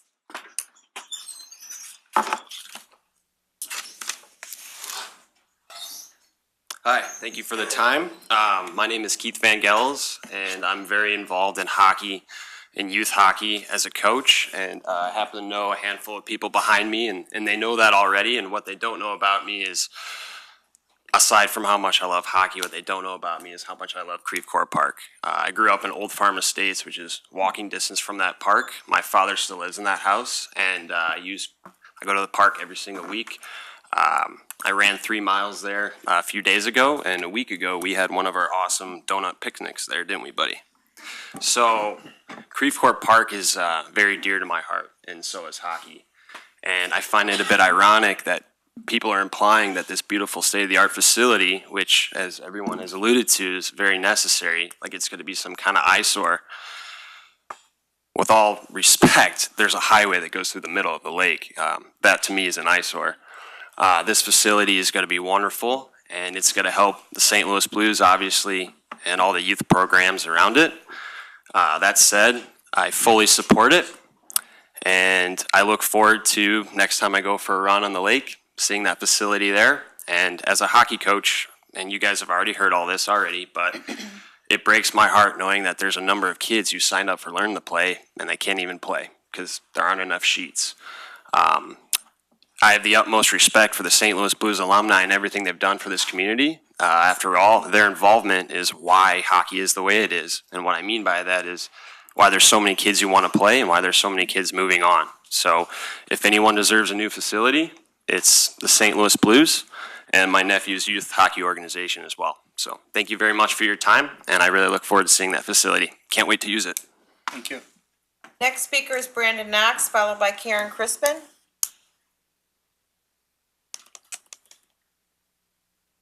Karen Crispin, followed by Karen Meyer.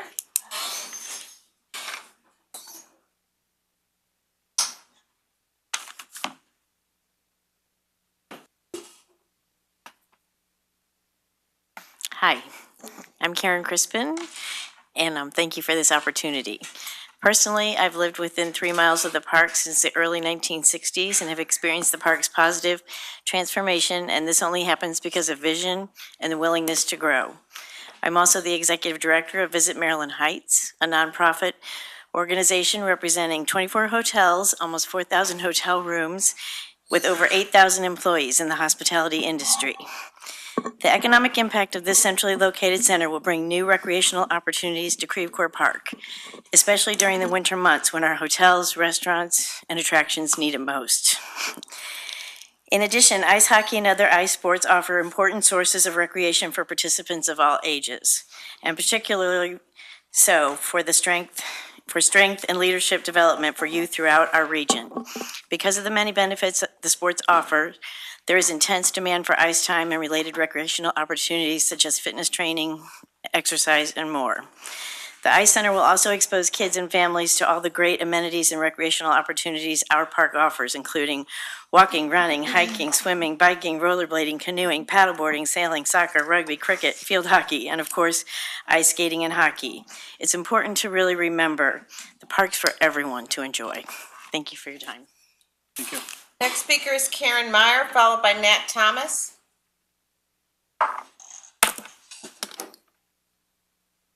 Good evening. Chairman and the council people. My name's Karen Meyer, and I have spoken once before, or twice maybe, about this. I live near Creve Coeur Park, and I am a user and a volunteer there. Tonight, I am actually speaking on behalf of the St. Louis Audubon Society. I'm a board member, and we represent over 3,000 members in the region, with 1,600 of those are in St. Louis County.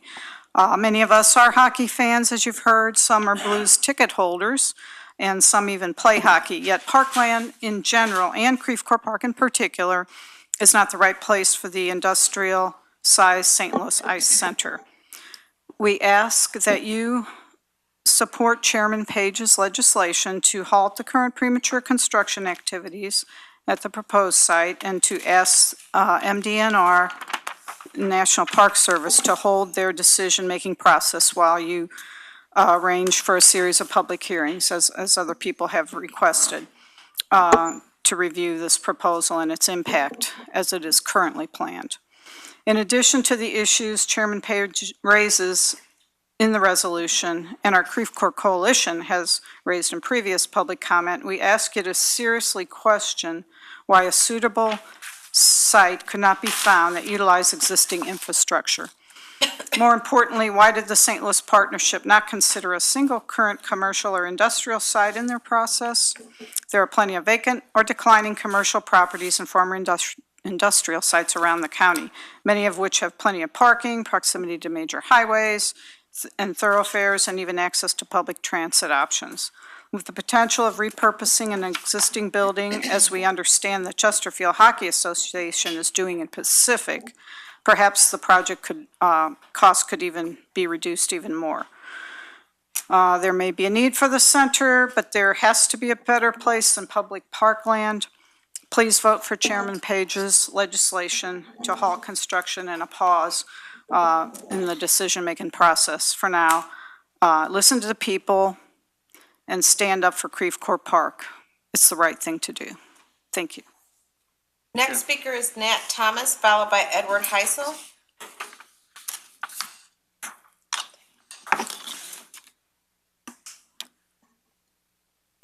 Thank you for the opportunity to speak this evening, ladies and gentlemen. I don't know how you do it up here every 2 weeks. You've heard 2 weeks ago what a massive refrigerant leak a few hundred yards from the shore of Creve Coeur Lake would do to that lake. The warnings aren't coming from the Sierra Club. They're not coming from the Audubon Society, and they're not coming from the Open Spaces Initiative. They're coming from the ice rink industry itself. Guidance from the ice rink industry for a new site for a facility such as this should, quote, prevent any possibility of a refrigerant spill reaching surface waters such as creeks, streams, rivers, lakes, or ponds. Does this plan do that? This isn't a topic you decide by counting heads at a pep rally.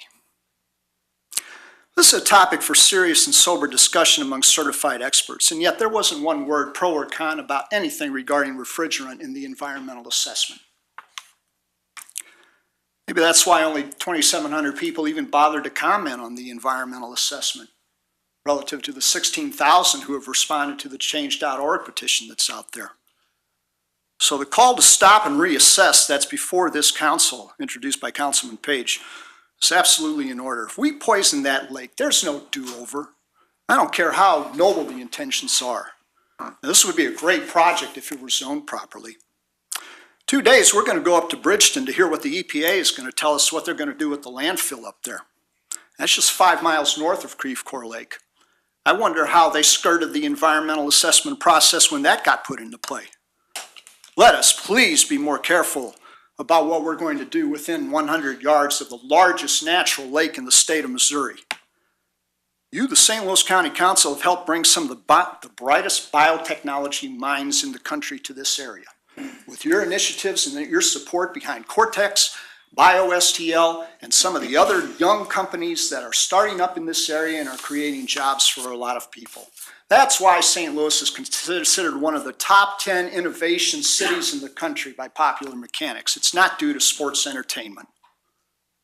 Put together a blue ribbon panel, make them a part of this process, heed what they have to say because they're experts. I'm not. Probably no one here is. And do the right thing. Thank you. Thank you. Next speaker is Edward Heisel, followed by Jim Schmidl. Thank you, members of the council. Ted Heisel of Brentwood. I'm here tonight to support the legislation to call a temporary halt to the development of the hockey arena in Creve Coeur Park. 2 points I want to make tonight. One is this doesn't have to be a win-lose outcome like many people have pointed out. This facility could be built many places, would be welcomed to many places. I would be a supporter of this thing if it was not being built in Creve Coeur Park. There's no need to severely damage something that is really good already about the region, which is our only natural lake surrounded by natural beauty. Lots of people sail and kayak and hike and birdwatch there. The only thing this site seems to have going for it is that it's being given away by the county for free. That's really the only distinguishing characteristic from the other places where this could go. It's been talked about before. There's 300 acres still available at the Chrysler plant site in Fenton. Perfect central location. And if Maryland Heights truly has to be where it needs to go, it's no secret that there's lots of landowners in those bottoms out there that are trying to develop their property. It was kind of interesting tonight. I think we might have gotten a hint about why this project raced forward from George Stock, who said that it's actually that stormwater drainage work's actually going to benefit surrounding private property, and perhaps we need to look into that a little bit more about why this raced forward so quickly. Just from my brief research, within a mile of the site in the park, there's over 170 acres currently listed for sale, and there's more if you expand that radius a little bit further out. My second point is that not only is this a county park that lots of people enjoy, but it's also, as has been mentioned, protected by federal law, the Land and Water Conservation Fund Act. Now that statute, the words actually passed by Congress, don't say anything about public facility. They say this land has to be used for public outdoor recreation. Now you tell me whether a 250,000 square foot building with retail space, professional hockey team uses inside counts as public outdoor recreation. The only way around that is to provide parkland somewhere else nearby. That's the only way to sort of use this land for another purpose. Now, it could be, frankly, that the project backers, there are a lot of folks here tonight with some political sway that might get a favorable decision out of the National Park Service. I think we've all seen how these things can work sometimes, although I will say the career staff, from what I've seen of the National Park Service, have serious questions about whether this is an appropriate use. But even if that happens, it's going to end up in court, and a federal judge is going to have to decide whether mitigation lands are required. And what happens if in a year or two we get a decision in our favor that 40 acres need to be added to the park? Who's going to pay for that? So considering all of this, I have to ask whether it's wise to continue down the current path or whether it makes more sense to find a better home for this otherwise worthwhile project. Thank you. Next speaker is Jim Schmidl, followed by Bruce Affleck.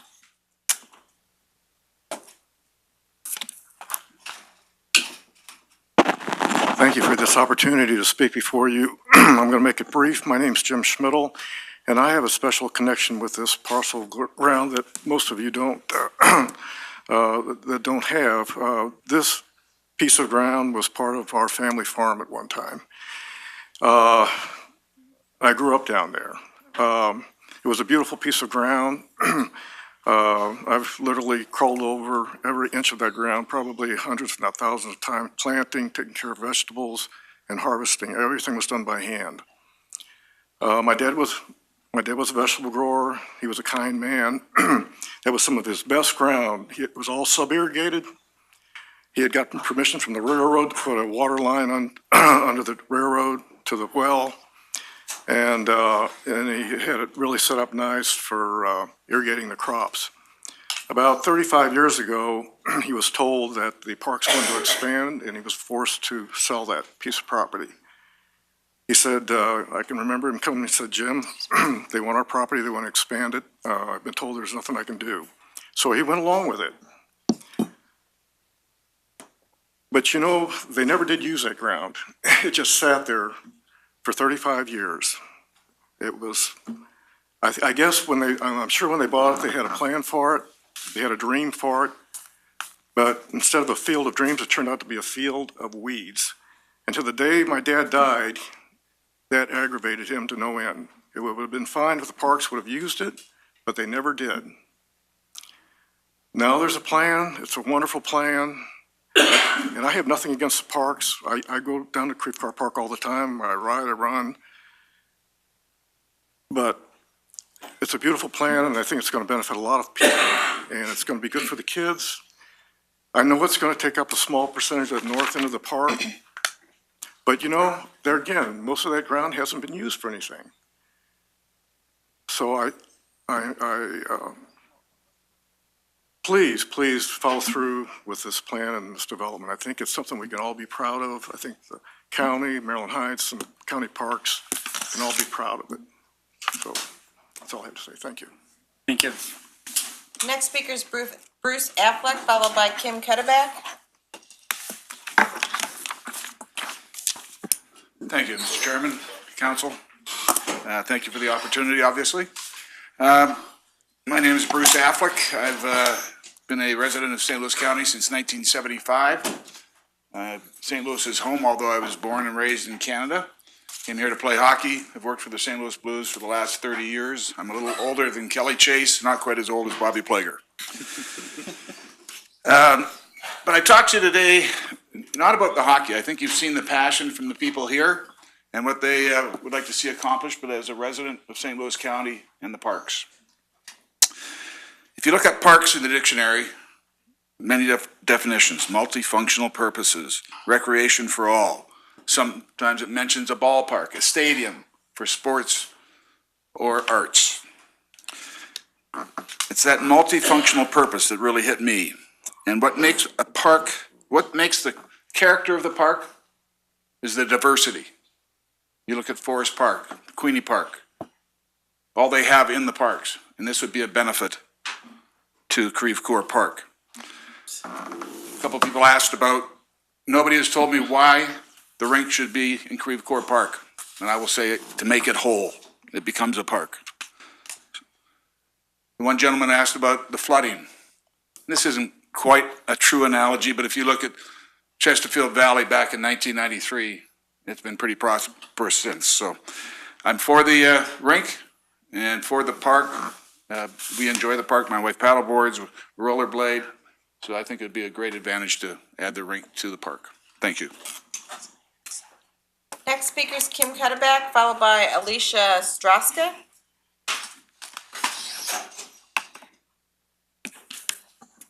Hello, my name is Kim Cuddeback. I'm here to support the plan to hold back on the grading work that's already done.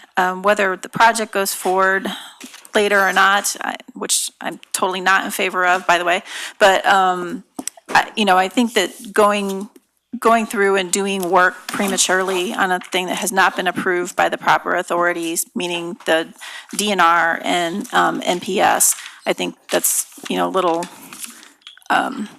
you shouldn't be doing that. I don't know why we should be allowing building before things are permitted. That's why there's a process. We need to follow the process.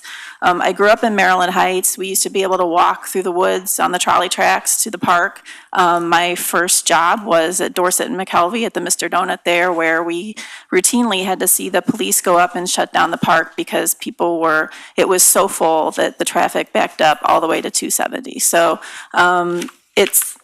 I know what's going to happen when there's a lot of traffic there, and there's a lot of users there. It'd be great if there were more users, but typical users come in at all times of the day. They're not in one long line at a certain practice time.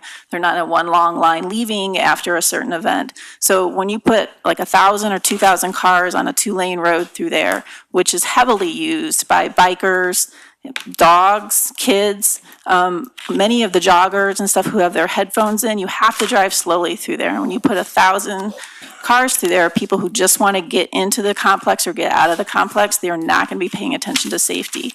The majority of the parking is on the other side of Marine from the walking trail, the biking trail, and the lake. So most of the people who park in there have to walk across the road.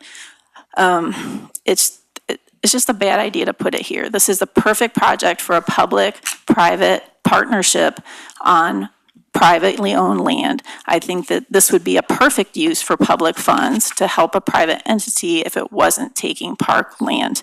I don't know why we have to use our parks. We spent countless decades and millions of dollars and millions of volunteer hours to keep these parks up, to get the parks in the first place, and to develop them. Why is it all just being scrapped because one private entity is coming in and wants to develop this? This is, as Caitlin said earlier, that has nothing to do with some of the other ice rinks that are in other parks. This is a massive facility, has nothing to do with one rink. If it was one outdoor rink like Steinberg, that would maybe be a perfect use for this. But to put something that has 3 sheets of ice indoors and 1 outdoor and 2,000 parking spots, private offices, I mean, that's just crazy. So anyway, I really hope that we can hold back on this and really figure out why it's being pushed through so fast. Thank you. Thank you. Next speaker is Alicia Straska, followed by Melanie Randalls.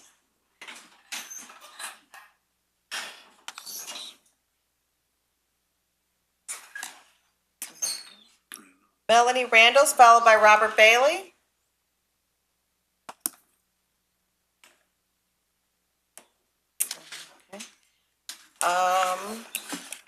Next page. Jim Aaron, followed by Kaylin Beeman.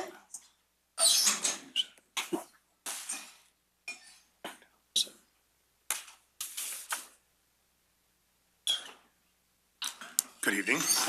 I'm Jim Aaron. I'm a lifelong resident of St. Louis County. Love the parks, love Creve Coeur Park.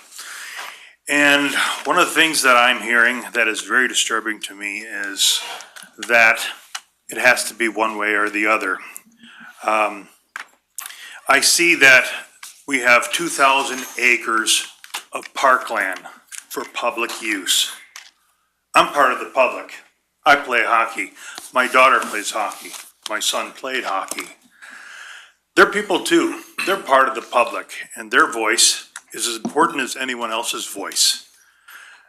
Just because the park is where it is and in the condition that it is, and the piece of ground that is and in the condition it is, doesn't necessarily mean it can't be developed.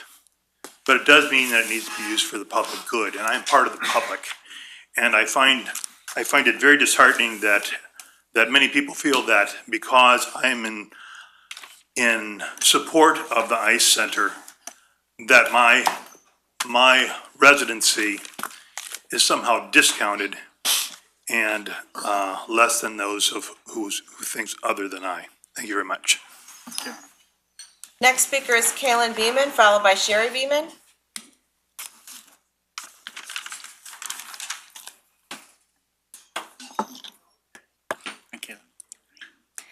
Good evening, Mr. Chairman and council members. My name is Kaylin Beeman, and I stand with the construction of the Legacy Ice Complex.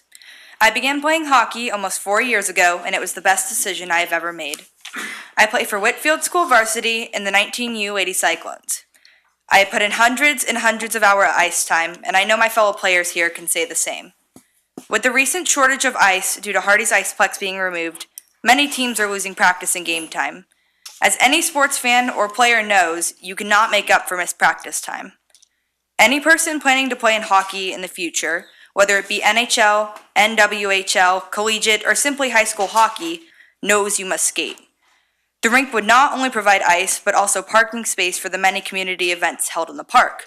It would also provide easily accessible bathrooms, which we all know are good to have in a park. I believe the main issue being brought up is not the cause, but the location. And to that I say, if you don't enjoy the view of the rink, please feel free to have your picnics in the other 2,105 acres of parkland. If we really want the girls and boys of St. Louis in the outer areas to have an equal chance of improving their skills, meet incredible people, and do what they love, you too should stand with me and the many people here today in support of the construction. Thank you for your time. Thank you. Next speaker is Sherry Beeman, followed by Katie Reed.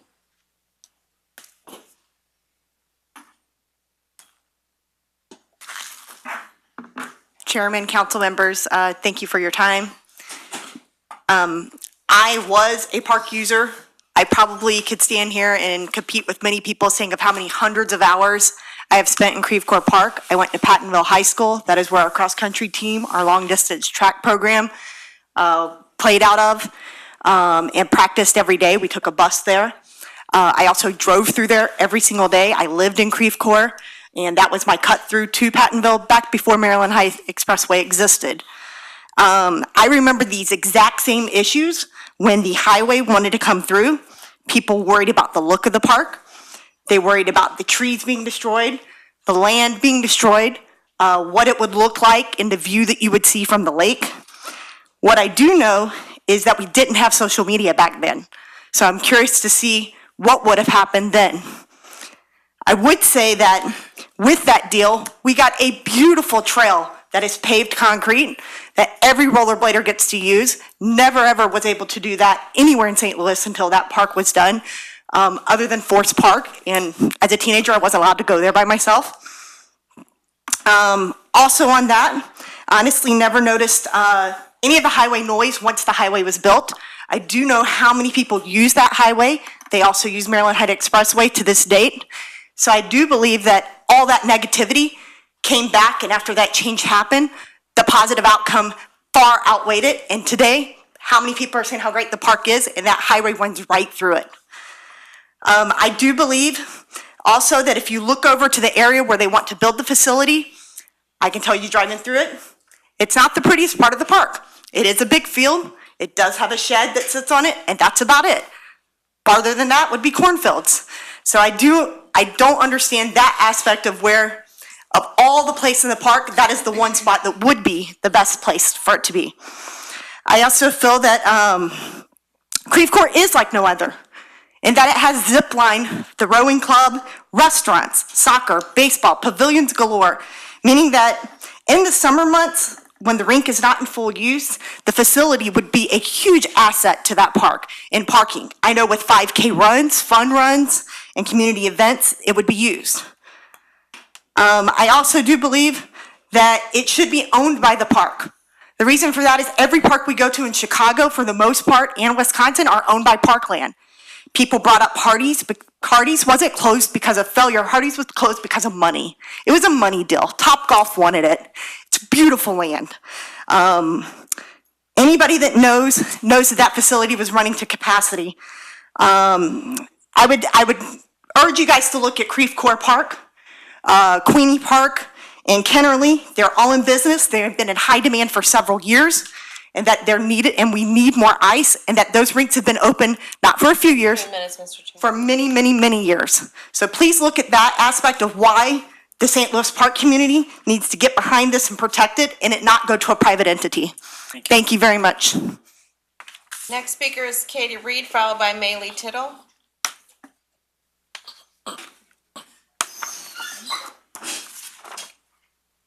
Maylee, followed by Gary Tittle.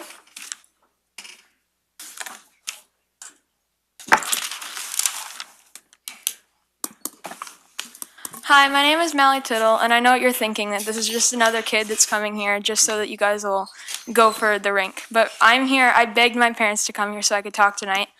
And some of my best memories have been at the Hardee's Iceplex and at the other rinks with my hockey teams, winning championships, playing in tournaments, and just practicing in general. I know that the parks are important, but if it's to the general public, then that's everybody, including the hockey players. And that's really important to me, and I know a lot of people behind me too, that we have another rink because we need more ice time. With the Hardee's Iceplex just closing, this will give us 4 more sheets so that we have the practice we need when we need it. And that's why I think that this rink is a good project that we should stand behind. Thank you. Thank you. Next speaker is Gary Tittle, followed by Vito Biondo.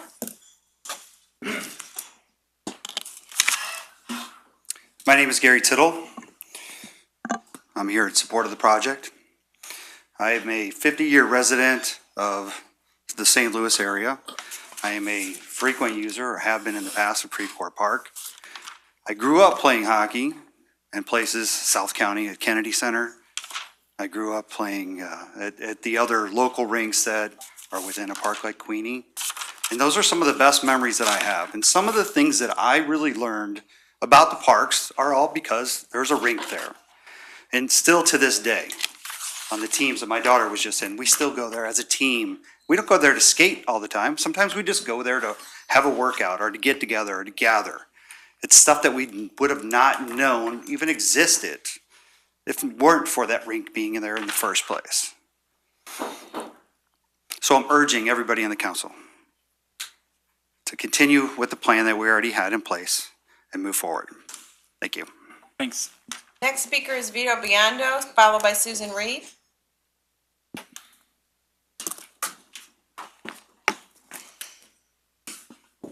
My name is Vito Biondo. This is my son too, so he's going to be on there too, so you can take him off.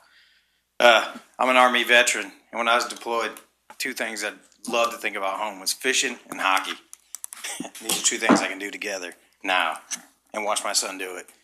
So it'd mean a lot if we could just get this done. Thank you. Do you have something you want to say? Thanks, guys. Thank you. Next speaker is Susan Reed, followed by Anthony Capoletti.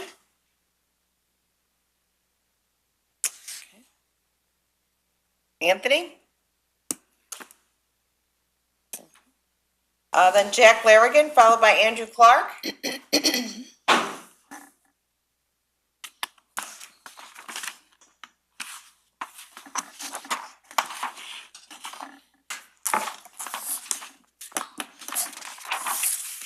Hello, Mr. Chairman and other members of the council. My name is Jack Larrigan, and I play for the 2004 AAA Blues. Hockey is important to me because it is my favorite sport. If I'm ever feeling down about something, I turn to hockey. It's how I escape from whatever is bothering me. Being in a state-of-the-art ice facility would mean so much, not only to me, but to the St. Louis hockey community. Ever since Hardy's Iceplex in Chesterfield was torn down, it has been hard to find ice time for my team. When the new ice facility is built, it will solve the demand for ice time. The building of this new facility will also benefit the park too. The facility would attract tourists, and I believe that when this new facility is built, it would show everyone around the country what St. Louis hockey is about. Thank you.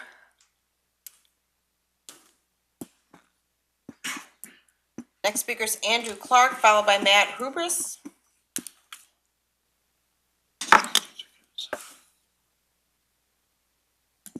Hello, Mr. Chairman and other members of the council. My name is Andrew Clark. I play for the 2004 AAA Blues, and I'm here to support the idea of building the new ice rink in Creve Coeur Park. I think it would be really important to build the ice rink because Hardee's has been recently torn down, and there are many teams that are struggling to find ice time over spring and during the season. It will also allow many other people to come to the park to also be able to free skate and hang out with people they want to see there. The ice rink would also benefit many hockey teams because instead of always having to travel to play at other places, it would encourage other teams to come and play at our new ice facility. Thank you. Thanks. Next speaker is Matt Hubris, followed by Chris Ambrose. Matt? Okay. Chris Ambrose, followed by Stephanie Todd.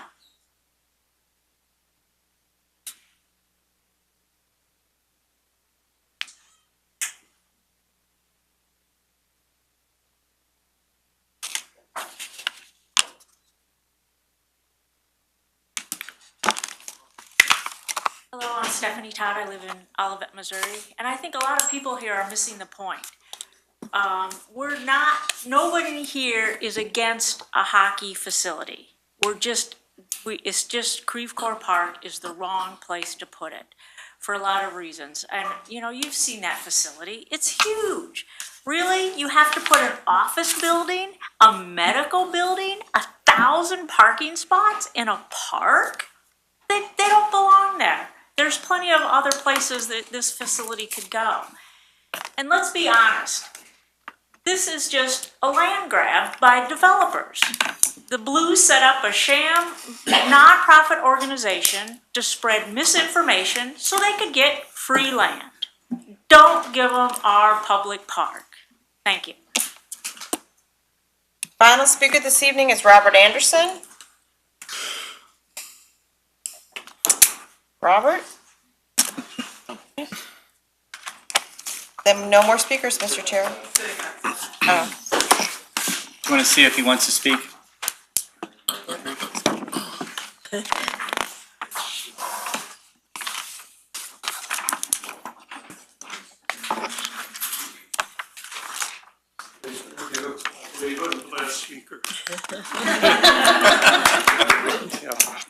And good evening.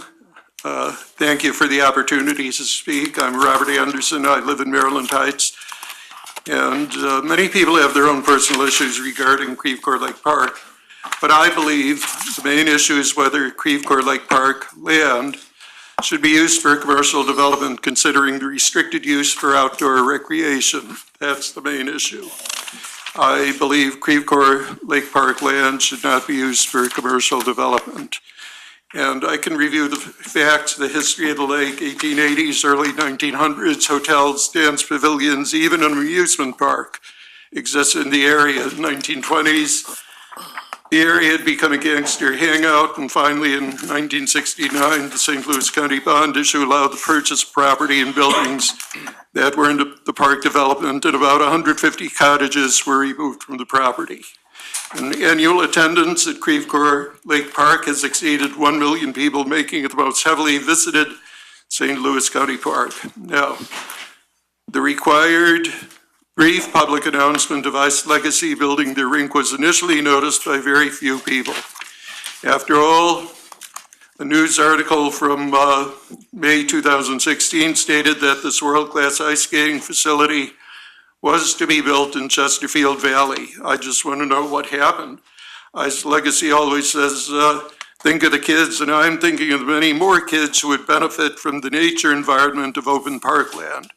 Ice Legacy should buy the land on the other side of the railroad tracks. It's for sale. Much of that private land in the area is for sale, and it can be right next to the highway.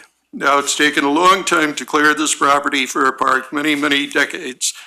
In future, further commercial development would only ruin the parkland. Do not use Creve Coeur Lake Park land for this commercial development. Thank you, and thank you for your efforts, Council. Thank you. Thanks to all of our speakers for their patience, their citizenship, and their civility. We will move to introduction of bills.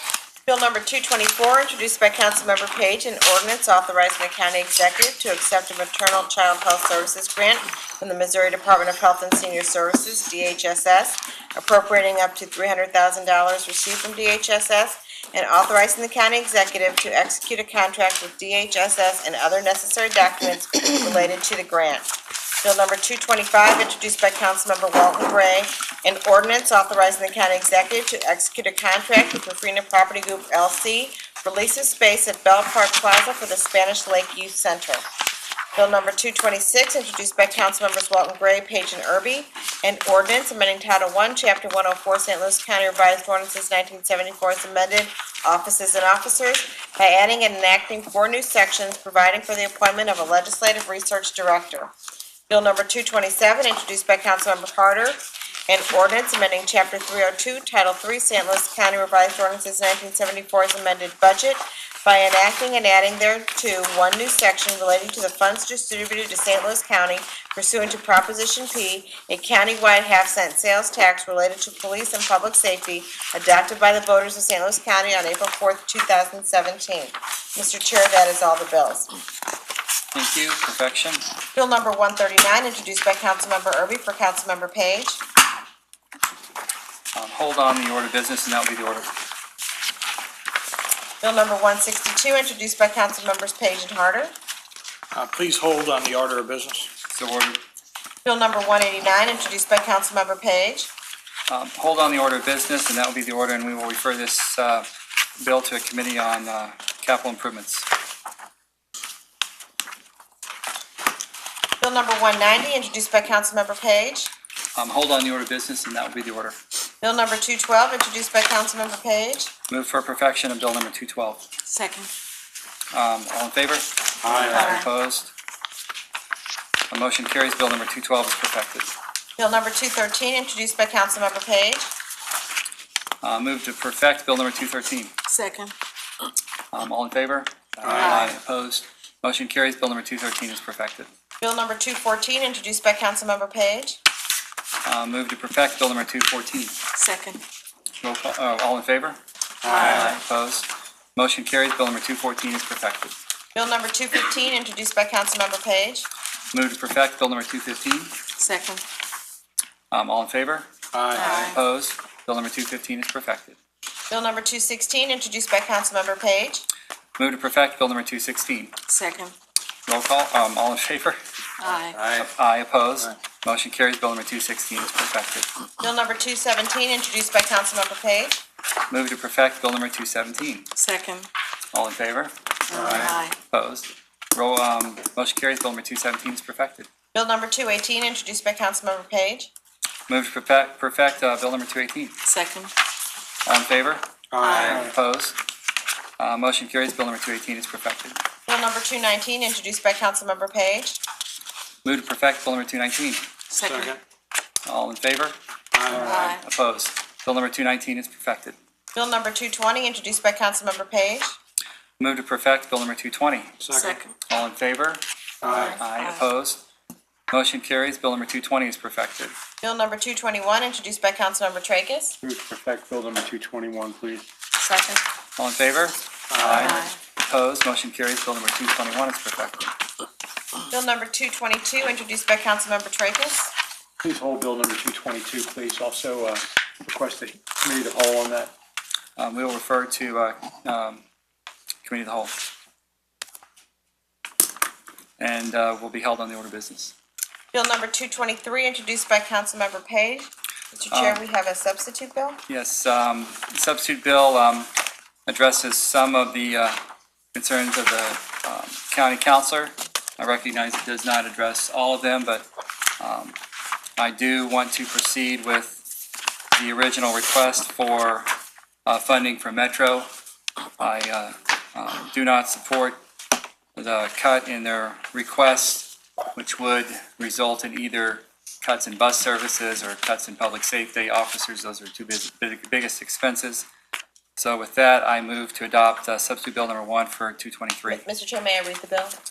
Yes, please read the bill. Substitute bill number 1 for bill number 223, introduced by Councilmember Page. An ordinance appropriating up to $63,916,349.25 of the funds received from the state of Missouri from the half-cent sales tax levied pursuant to ordinance number 24,245 for the Public Mass Transit Trust Fund for Public Transportation Services and for County Police Services for the Bi-State Development Agency Metro from the amount received by St. Louis County from July 1st, 2017 through June 30th, 2018, authorizing the county executive to execute a contract with Metro for use of $4,155,596 of such funds for security purposes, appropriating from the Transportation Trust Fund 50% of the amount received by St. Louis County from the sales tax levied by ordinance number 6,792 from July 1st, 2017 through June 30th, 2018, net of the TIF transfers out, and providing for the amounts and method of disbursements to Metro. Move to adopt substitute bill number 1 for bill number 223. Second. All in favor? Aye. I'm going to abstain at this time. Abstention? No. No. No. Let's do roll call. On the motion to adopt substitute bill number 1 for bill number 223, Councilmember Erby? Aye. Councilmember Page? Aye. Councilmember Wassinger? I'm going to abstain at this time until I get some more questions answered. Thank you. Councilmember Gray? Aye. Councilmember Dolan? No. Councilmember Tracus? Aye. Councilmember Harder? No. Mr. Chair, on the motion to adopt sub-bill number 223, or sub-bill number 1 for bill number 223, there are 4 ayes, 2 noes, and 1 abstention. Substitute bill number 1 for bill number 223 is adopted. I move to perfect substitute bill number 1 for 223. Second. We will roll call this as well. Councilmember Erby? Aye. Councilmember Page? Aye. Councilmember Wassinger? Abstain. Councilmember Gray? Aye. Councilmember Dolan? No. Councilmember Tracus? Aye. Councilmember Harder? No.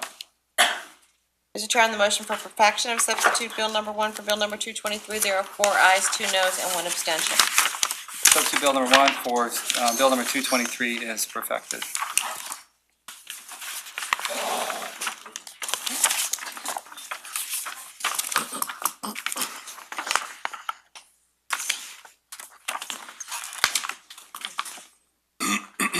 Shall we continue to final passage? Final passage.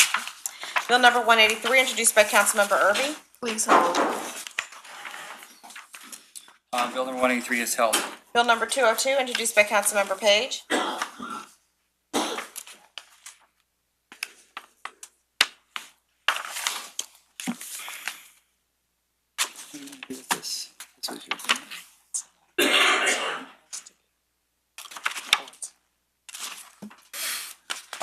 Move to, for final passage of Bill number 202. Second. Roll call. Councilmember Erby? I'm going to vote in favor of final passage of this bill. However, my office will be preparing a communication addressed to the county executive and the director of the Department of Human Services, which will be placed on the agenda of the meeting of September the 5th. That communication will outline the council's expectations for reporting to this body regarding the awarding of contracts using these funds. We will expect detailed, extensive information as contracts are awarded and throughout the terms of the contracts. Council oversight of the expenditure of these funds and accountability to our constituents is very important, and we will be exercising that oversight as we move forward.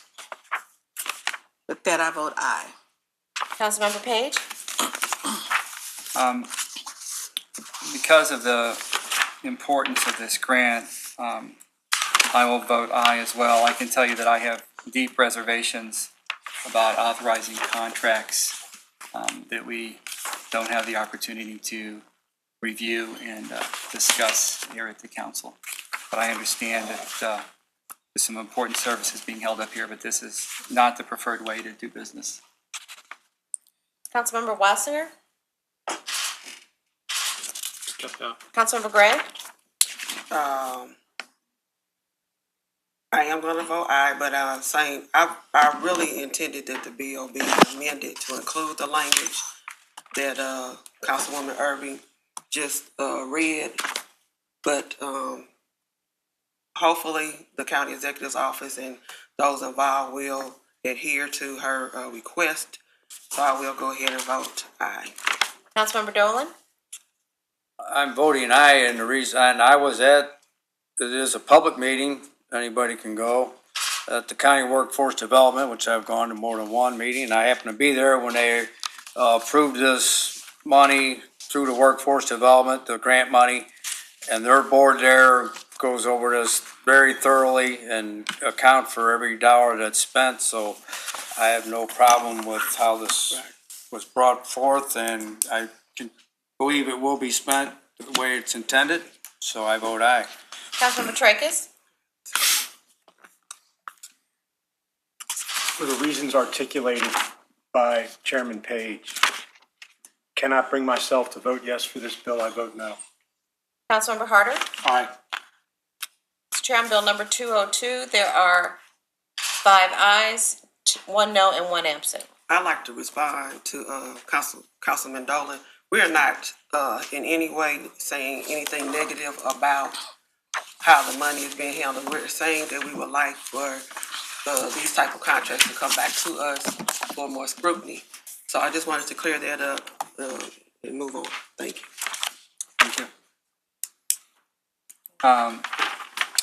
Bill number 204 is finally passed. 202. 202, thank you. Wrong page. Thank you. Bill number 202 is finally passed. Bill number 203, introduced by Councilmember Page. Move for final passage of Bill number 203. Second. Roll call. Councilmember Erby? Aye. Councilmember Page? Aye. Councilmember Wassinger? Councilmember Gray? Aye. Councilmember Dolan? Aye. Councilmember Tracus? Aye. Councilmember Harder? Aye. Mr. Chair, on Bill number 203, there are 6 ayes and 1 absent. Bill number 203 is finally passed. Bill number 204, introduced by Councilmember Page. Move for final passage of bill number 204. Second. Roll call. Councilmember Erby? Aye. Councilmember Page? Aye. Councilmember Wassinger? Aye. Councilmember Gray? Aye. Councilmember Dolan? Aye. Councilmember Tracus? Aye. Councilmember Harder? Aye. Mr. Chair, on bill number 204, there are 7 ayes.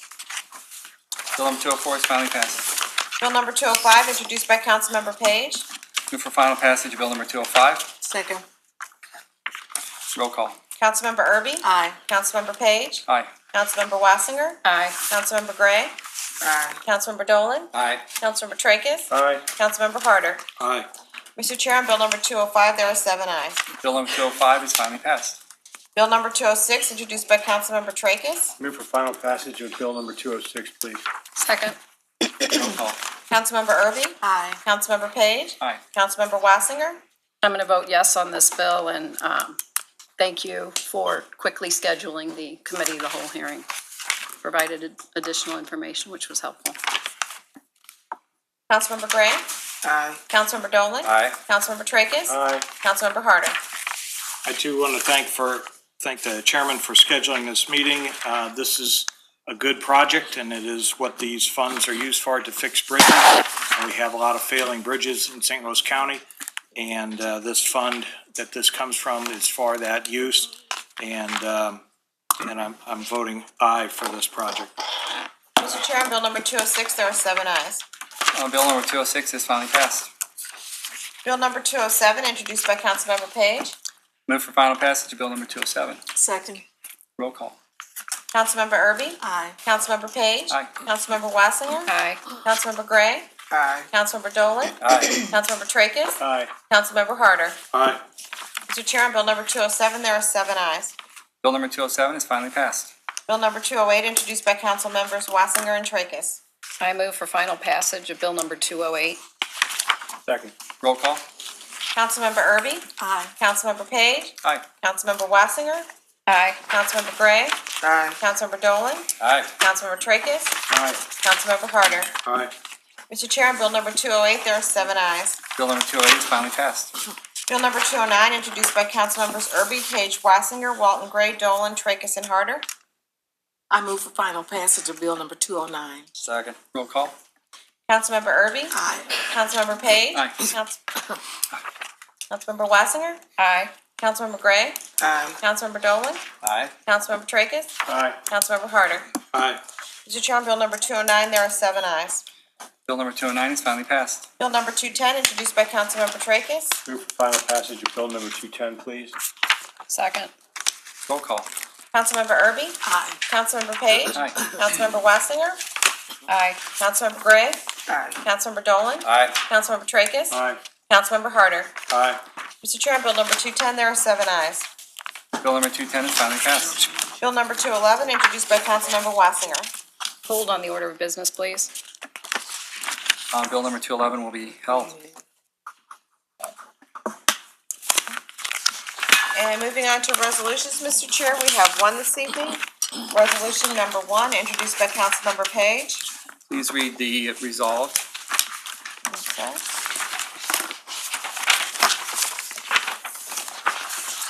Be it resolved by the County Council of St. Louis County, Missouri as follows. Section 1, County Council requests the following actions be taken. A, that Legacy and the county enter into an amended license agreement whereby Legacy agrees to cease and desist from further grading until all approvals, including federal and state approvals related to the proposed ice complex development, have been received.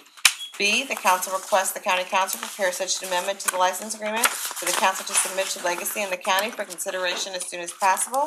C, the council further encourages that the process of approval or disapproval of the ice complex by the Missouri Department of Natural Resources and the National Park Service be allowed to unfold without further interference or disturbance to Creve Coeur Park land if the National Park Service and the Missouri Department of Natural Resources delay their decision-making processes regarding permits, approvals, or waivers for the facility until after the county council has had an opportunity to hear testimony regarding the concerns set forth above and to consider any legislative actions that may be required to address those concerns.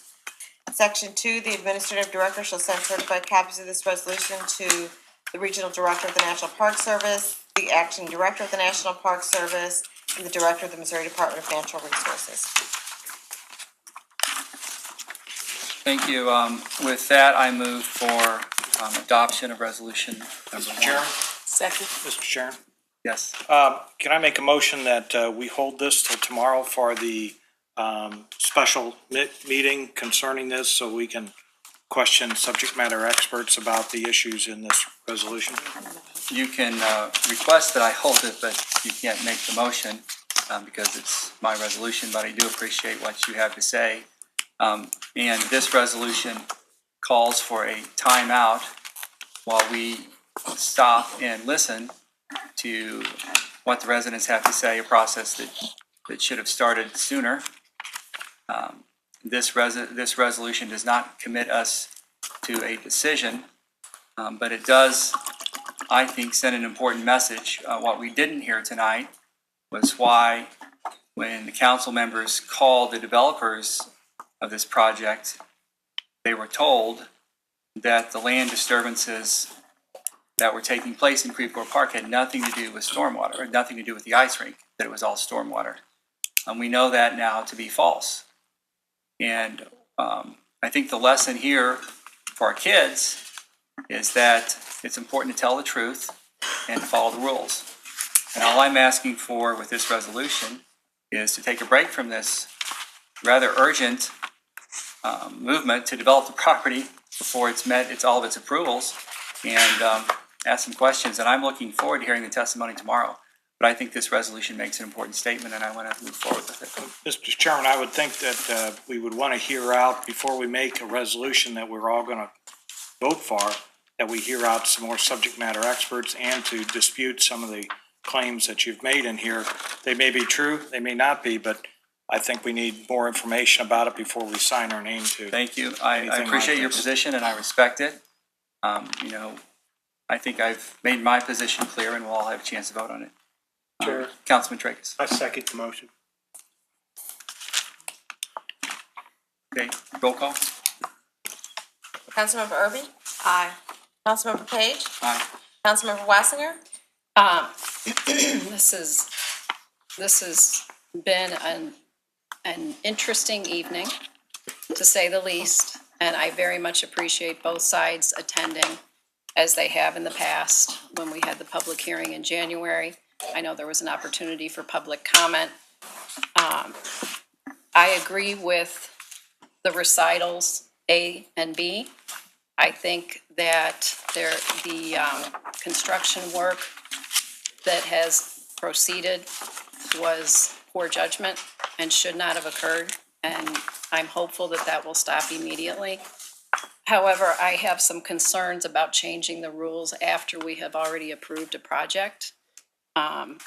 The parties here have acted in reliance on the approval that we gave last year, and as a result, your clause D relative to delaying a request to delay the decision-making, I'm not able to support, so I have to vote no.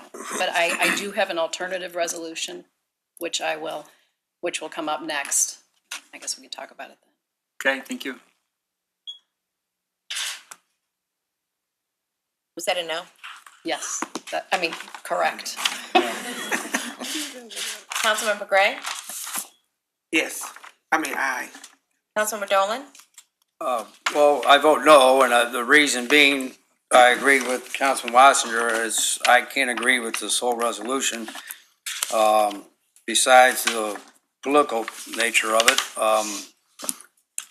I believe we've been given a lot of opportunity as others to receive this information. Plus, we did receive, I believe, I know I did, I would assume the rest of the council received correspondence from our legal staff, pretty much indicating there'd be